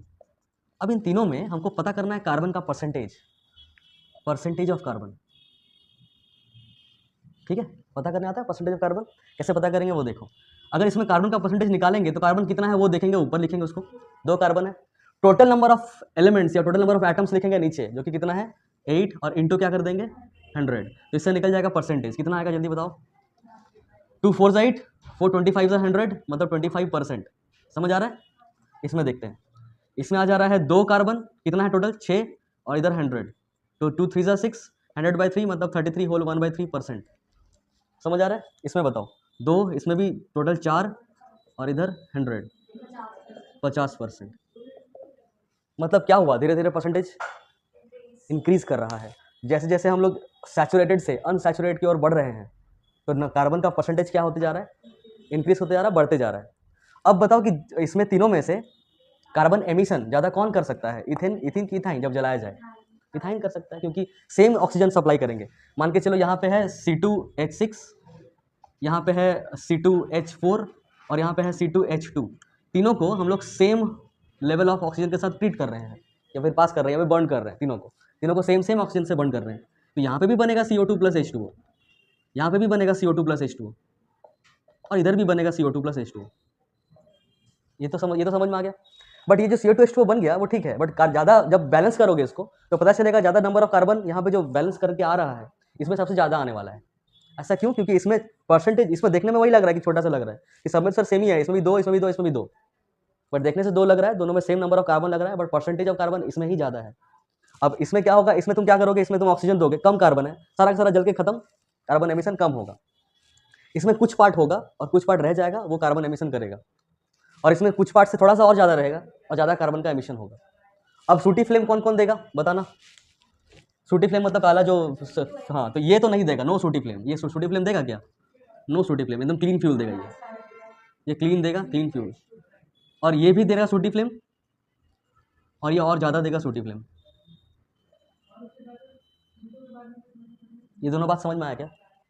ठीक है, इसको लिख लो पूरे चार्ट को। एडिशन में 2 होगा, एक होगा हाइड्रोजनेशन एक होगा क्लोरीनेशन। ठीक है, तो पहले हाइड्रोजनेशन करते हैं, उसी में आएगा, इसी का एप्लीकेशन में आता है हाइड्रोजनेशन एडिशन रिएक्शन, पूरा नाम इसका हाइड्रोजनेशन एडिशन रिएक्शन। ठीक, इसमें क्या होता है ना हाइड्रोजनेशन रिएक्शन में, अच्छा एडिशन रिएक्शन सबसे पहली बात सुनना, यहाँ पे लॉजिक सुनना। एडिशन में कुछ ऐड करेंगे, तो ऐड किसमें किया जा सकता है, सैचुरेटेड कंपाउंड्स में कि अनसैचुरेटेड में? देखो यहाँ पे हम ले रहे 2 एग्जांपल, यहाँ पे एक कार्बन कार्बन सिंगल बॉन्ड वाला और एक कार्बन कार्बन डबल बॉन्ड वाला। ठीक है, इसमें भी सॉरी डबल बॉन्ड है ना, रुक जा सही है, सॉरी हाँ यहाँ पे भी 3 जगह हाइड्रोजन है और यहाँ पे 2 जगह हाइड्रोजन है, इस तरह से। तो हमको ऐड क्या करना है, हाइड्रोजन ही ऐड करना है, तो किस में करना सही रहेगा, इसमें कि इसमें? इसमें तो ऑलरेडी है ना, इसमें तो एक कार्बन के पास 3 हाइड्रोजन जितना होना चाहिए है, इसमें 1 का कमी है, मिला नहीं था हाइड्रोजन, तभी तो डबल बॉन्ड बनाया हुआ होगा। अब एक और तरीके से समझो कि अगर हाइड्रोजन ऐड करना है तो कौन सा बॉन्ड टूटेगा, ये सब बॉन्ड नहीं टूट सकता, ये सब सिंगल बॉन्ड है, सिंगल बॉन्ड तोड़ना बहुत मुश्किल है, बट इसको हल्का सा भी हिट देंगे तो इसका डबल बॉन्ड, दूसरा वाला जो बॉन्ड है वो क्या हो जाएगा, ब्रेक कर जाएगा, और ब्रेक कर जाएगा तो यहाँ पे एक इलेक्ट्रॉन इसके पास, एक इलेक्ट्रॉन इसके पास आ जाएगा एक्स्ट्रा, और दूसरा वाला हाइड्रोजन भी आ जाएगा ऐसे इलेक्ट्रॉन लेके, और ये भी आ जाएगा, और फिर 3 बॉन्ड बना लेगा ऐसे। समझ आ रहा है क्या बोल रहे हैं? 3 बॉन्ड मतलब हाइड्रोजन के साथ, एक कार्बन के साथ। समझ आया क्या बोले? नहीं, ऊपर से पार हो गया, कोई बात नहीं, तुम लोग को समझ में आ रहा है, सबको आ रहा है? थोड़ा सा रुक जाओ, खाली एक चीज समझ में आया हम लोग को, addition reaction is only valid for कौन सा, सैचुरेटेड कि अनसैचुरेटेड? Unsaturated hydrocarbon. हाँ अभी देखना, हम क्या बोल रहे हैं कि ये है एक अनसैचुरेटेड हाइड्रोकार्बन, ठीक है, इसमें एक सिंगल बॉन्ड है और दूसरा डबल बॉन्ड है, इसीलिए एक को हम लोग बोलते हैं सिग्मा, एक को बोलते हैं पाई। सिग्मा बॉन्ड स्ट्रेंथ वाला बॉन्ड होता है, जल्दी थोड़ा नहीं जा सकता, पाई बॉन्ड वीकर बॉन्ड होता है, सिग्मा बॉन्ड कोवलेंट बॉन्ड जैसे शेयरिंग इलेक्ट्रॉन का शेयरिंग करके बनता है, और पाई बॉन्ड ओवरलैपिंग से बनता है, बट वो सब अभी ध्यान मत दो। पाई बॉन्ड मतलब ऐसे टच वाला बॉन्ड एक तरह से समझ लो, ठीक है, मतलब दूसरा ऑर्बिटल में घुसता नहीं है, बस टच होता है। तो अगर हिट देंगे तो सबसे पहले कौन ब्रेक होगा, कार्बन ब्रेक होगा, सॉरी ये पाई बॉन्ड ब्रेक होगा। अगर पाई बॉन्ड ब्रेक होगा तो उसी पाई बॉन्ड के जगह में हम लोग हाइड्रोजन ऐड करेंगे, तो क्या बन जाएगा यहाँ पे, कार्बन कार्बन सिंगल बॉन्ड बन जाएगा, नहीं 2 हाइड्रोजन ऐड होगा। जैसे एक बॉन्ड में कितना इलेक्ट्रॉन घुसा हुआ रहता है, 2 ना, तो ये बॉन्ड ब्रेक किया तो हम थोड़ा डिटेल्स बोले, माथा घूमेगा नहीं ना, यहाँ जब भी ब्रेक होता है ना तो होमोलिटिक फिजन होता है, होमोलिटिक, अच्छा ठीक है ओके, हाँ बता रहे हैं, होमोलिटिक फिजन का मतलब दोनों में इक्वल अपना अपना इलेक्ट्रॉन वो लोग रख लेगा, मतलब एक इलेक्ट्रॉन इसके पास चला जाएगा जो जैसा था पहले, और एक इलेक्ट्रॉन इसके पास चला जाएगा, तो ये इलेक्ट्रॉन जैसे इसके पास गया, यहाँ पे एक इलेक्ट्रॉन आ गया, ये बॉन्ड ब्रेक हो गया, और एक इलेक्ट्रॉन यहाँ पे आ गया। हाइड्रोजन में एक्चुअली है क्या, हाइड्रोजन का अगर देखोगे तो ऐसा यहाँ पे भी इसका बॉन्ड बना हुआ है, ये भी टूटा हुआ है, टूट जाएगा, हीट दोगे तो ये भी टूटेगा, वो भी टूटेगा, यहाँ पे भी एक एक कौन सा, हाँ तो 573 केल्विन देते हैं हम लोग, ठीक है 573 केल्विन देते हैं हम, 573 केल्विन, ठीक, जिससे ये तो टूट जाता है, ये भी टूट जाता है, बट ये वाला नहीं टूटेगा, ठीक है। फिर ये वाला जो सिंगल बॉन्ड वाला हाइड्रोजन है, सिंगल इलेक्ट्रॉन वाला, इसके साथ आएगा और यहाँ पे एक दूसरा बॉन्ड बन जाएगा, और यहाँ पे भी सेम ये वाला हाइड्रोजन एक यहाँ आएगा और यहाँ पे बन जाएगा। मतलब मैकेनिज्म अगर नहीं भी जानो, तुम लोग को जानना बस खाली क्या है वो सुनो। अगर ये सब समझ में नहीं आ रहा है कोई दिक्कत नहीं है, ही नहीं सिलेबस में। सिलेबस में इतना जानना है कि अगर तुम्हारे पास कोई एल्कीन है, उसको अगर हाइड्रोजन के साथ हीट किया जाए, किसके प्रेजेंस में, निकल या फिर पैलाडियम के प्रेजेंस में, निकल और पैलाडियम के प्रेजेंस में, दे आर कैटलिस्ट। ये लोग क्या है, क्रोमियम नहीं है, प्लैटिनम भी बोल सकते हो क्योंकि बुक लिखता है, क्रोमियम नहीं है। कैटलिस्ट का मतलब पता है क्या, ये होता है एक एजेंट जो रिएक्शन को फास्ट कर देता है, which makes the reaction faster. ये बात समझ में आया। अब यहाँ पे एल्कीन लिया हम, हाइड्रोजन के साथ रिएक्ट करवाएं, उसमें इन द प्रेजेंस ऑफ क्या, निकल या पैलाडियम या प्लैटिनम, एट कितना डिग्री टेम्परेचर, हाँ कितना केल्विन, 573 केल्विन। तो उससे क्या होगा, एल्कीन का बदले क्या बन जाएगा, एल्केन बन जाएगा, बस दैट्स इट। तो क्या यूज आता है एडिशन रिएक्शन, किसी भी अनसैचुरेटेड को सैचुरेटेड बनाने में काम आता है, दैट्स इट। इतना समझ में आ रहा है क्या, बाकी ये कैसे टूट रहा है, कैसे हो रहा है, ये सब अगर नहीं समझ में आ रहा है भी नहीं सिलेबस में। एप्लीकेशन में इसका ये बोल सकते हो कि जो फैक्ट्रीज लोग होता है, जो लोग वेजिटेबल ऑयल मैन्युफैक्चर करता है, वेजिटेबल ऑयल, ठीक है, वेजिटेबल ऑयल सैचुरेटेड होता है कि अनसैचुरेटेड, अनसैचुरेटेड, अच्छा ठीक है, अनसैचुरेटेड होता है वो, सेहत के लिए अच्छा होता है कि खराब, ये अनसैचुरेटेड होता है, अनसैचुरेटेड स्टेबल है कि अनस्टेबल, अनसैचुरेटेड होता है अनस्टेबल, और जो अनस्टेबल होता है वो हेल्थ के लिए ठीक होता है, ठीक है, खराब नहीं होता, अच्छा होता है हेल्थ के लिए। जो अनस्टेबल है वो स्टेबल नहीं है, वो जाके चिपकेगा नहीं शरीर में, वो डाइजेस्ट, हाँ ये कब बताए थे, अच्छा हाँ, तो अनस्टेबल वाला क्या होता है, नियरली गुड फॉर हेल्थ या फिर गुड टू हेल्थ, फॉर ही होता है क्या, good for health, good to health भी होता है। अब मान लो इसका एग्जांपल दो कुछ, जैसे कि ऑलिव ऑयल, जैसे कि मस्टर्ड ऑयल, जैसे कि कोकोनट ऑयल, ये सब सारा क्या है, वेजिटेबल ऑयल्स है। वेजिटेबल ऑयल्स मतलब ऐसा ऑयल जो कि कहाँ से एक्सट्रैक्ट किया गया हो, प्लांट बेस्ड ऑयल हो, क्योंकि कुछ कुछ एनिमल बेस्ड ऑयल भी होता है, इसलिए plant based vegetable oil plant based होता है जनरली, ठीक है। तो प्लांट बेस्ड ऑयल से ही मस्टर्ड बनता है, मस्टर्ड ऑयल बनता है, कोकोनट ऑयल बनता है, ऑलिव ऑयल बनता है, ये सब चीज़ जो भी आता है बनता है। बट मान के चलो अब एक्सपायर होने वाला है और अभी तक बिका नहीं है, समझ में आ रहा है, वेजिटेबल ऑयल बहुत सारा मैन्युफैक्चर कर चुका है और वो अभी तक सेल नहीं हुआ सही से, और सेल नहीं हुआ तो उसको क्या करना पड़ेगा, उसको लॉस ना हो जाएगा, तो उसको क्या करता है ना, उस जो वेजिटेबल ऑयल अभी अभी अभी 1-2 महीने के बाद खत्म हो जाने वाला है, मतलब एक्सपायर हो जाने वाला है, खराब हो जाने वाला है, उसको या फिर खराब वाला भी कहीं लौट के वापस आ जाता है, दुकान से डिस्ट्रीब्यूट कर देता है, फिर वो दुकान में पड़ा रह जाता है, तो वापस भेज देता है फैक्ट्री को। तो वापस क्यों भेजते, वो लोग अपना दुकान वाला देखना कभी नहीं फेंकेगा, तो वो कब भेज दिया जाता है फैक्ट्रीज में। तो फैक्ट्रीज में क्या किया जाता है इस वेजिटेबल ऑयल का, एक्सपायर्ड वाला, हाइड्रोजनेशन, हाइड्रोजन के साथ रिएक्ट, निकल पैलाडियम उससे पास करा के, जल्दी से रिएक्शन करा के 573 डिग्री पे, ये वेजिटेबल ऑयल जो है पहले क्या था, अनसैचुरेटेड था, इन वाला था, इन या आइन वाला, अब सैचुरेटेड बन जाएगा। जब सैचुरेटेड बन जाता है इसका नाम वेजिटेबल घी हो जाता है, क्या हो जाता है, या फिर वनस्पति घी जो भी बोलते हो, या फिर डालडा, सुने हो, या फिर डालडा जो भी बोलो।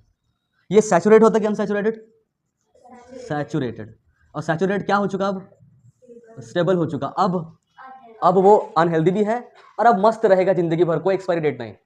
जैसे डालडा का अगर तुम लोग कभी देखे हो तो वो रहता है, उसका कोई एक्सपायरी डेट नहीं होता, वो अगर 10 साल बाद भी कोई यूज़ कर रहा है चलेगा, बट हेल्थ के लिए बहुत खतरनाक होता है एक तरह का, अनहेल्दी होता है। इतना तो समझ में आ गया होगा। अब यहाँ पे वेजिटेबल घी जो बोला जा रहा है, ये वही वाला घी मत समझना, जैसे नॉर्मल घी हम लोग खाते हैं, जो हम लोग घी खाते हैं वो वाला कौन सा घी है, एनिमल घी है, मतलब एनिमल से एक्सट्रैक्ट किया हुआ घी है, बट ये वाला वेजिटेबल घी है, समझ आ रहा है। सब रेस्टोरेंट वगैरह में यूज़ होता है, घर में तो कोई खरीदता नहीं है इसको। ये जनरली होता है तुम्हारा लिक्विड एट रूम टेम्परेचर, तेल वगैरह देखते ही होगा लिक्विड होता है, और ये जनरली क्या होता है रूम टेम्परेचर में, सेमी सॉलिड या सॉलिड ही बोल सकते हो लगभग। तुम लोग कभी पाम ऑयल देखे हो, palm oil, anyone nose palm oil, घर में आता है क्या, हाँ तब ठीक है। हाँ तो पाम ऑयल रेस्टोरेंट लोग एकदम भर भर के यूज़ करता है, धनबाद का maximum restaurant palm oil use करता है, कुछ कुछ छोड़ के, और ठेला वाला जो भी है रोड साइड वाला वो लोग तो पाम ऑयल यूज़ करता ही करता है। बट वो लोग एक हैक यूज़, पाम ऑयल ऐसे ऐसे पतीला में रख दोगे ना तो एकदम जम जाएगा, मतलब सॉलिड हो जाएगा। बट तुम देख लोगे कि तो पाम ऑयल है तो तुमको खाओगे नहीं। तो क्या करता है ना, वो आग के पास उस पतीला को रखता है ताकि वो पिघला हुआ रहे, हल्का सा रूम टेम्परेचर से ऊपर रहे, और उसको जब वो पिघल जाता है तब एकदम नॉर्मल ऑयल जैसा ही लगता है, रिफाइंड ऑयल है।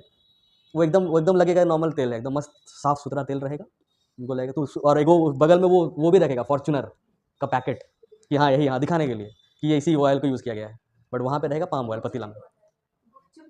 गुपचुप गुपचुप में तेल जब वो घर पे छानता है तब वो इसी से छानता है। गुपचुप छान के लाता है ना, वो गुपचुप का जो पपड़ी है ऑब्वियसली वो छान के ही लाता होगा ना, तो घर में छानता है उससे भी गंदा वाला तेल से। पाम ऑयल तो फिर भी अच्छा है, डालडा से छान के लाता है। ठीक है, ये भी एडिशन रिएक्शन ही है, क्लोरीन का क्लोरीनेशन एडिशन रिएक्शन। इसमें भी हम लोग ऐसा लेते हैं अनसैचुरेटेड वाला, इसमें हम लोग क्लोरीन ऐड करते हैं, इसमें भी हीट करते हैं और ज़्यादा हीट नहीं करते, इसमें कोई टेम्परेचर नहीं, इसमें बस यूवी रेज देते हैं, मतलब धूप में रख देते हैं। धूप में रख दोगे तो ये हो जाएगा कार्बन कार्बन सिंगल बॉन्ड, एक एक क्लोरीन दोनों में आ जाएगा और बाकी हाइड्रोजन। हाँ, ये तुम्हारा क्या है? अच्छा, हम लोग नॉर्मल इथिन ही ले रहे हैं यहाँ पे। ये है इथिन, और ये क्या है इसका आईयूपीएसी नेम बताओ जल्दी फास्ट। आईयूपीएसी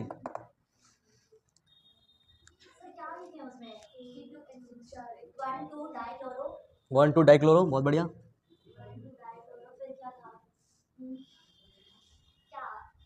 इथेन, सही है। मेन चेन ये वाला है, इधर से नंबरिंग करो चाहे उधर से, कोई फर्क नहीं पड़ता।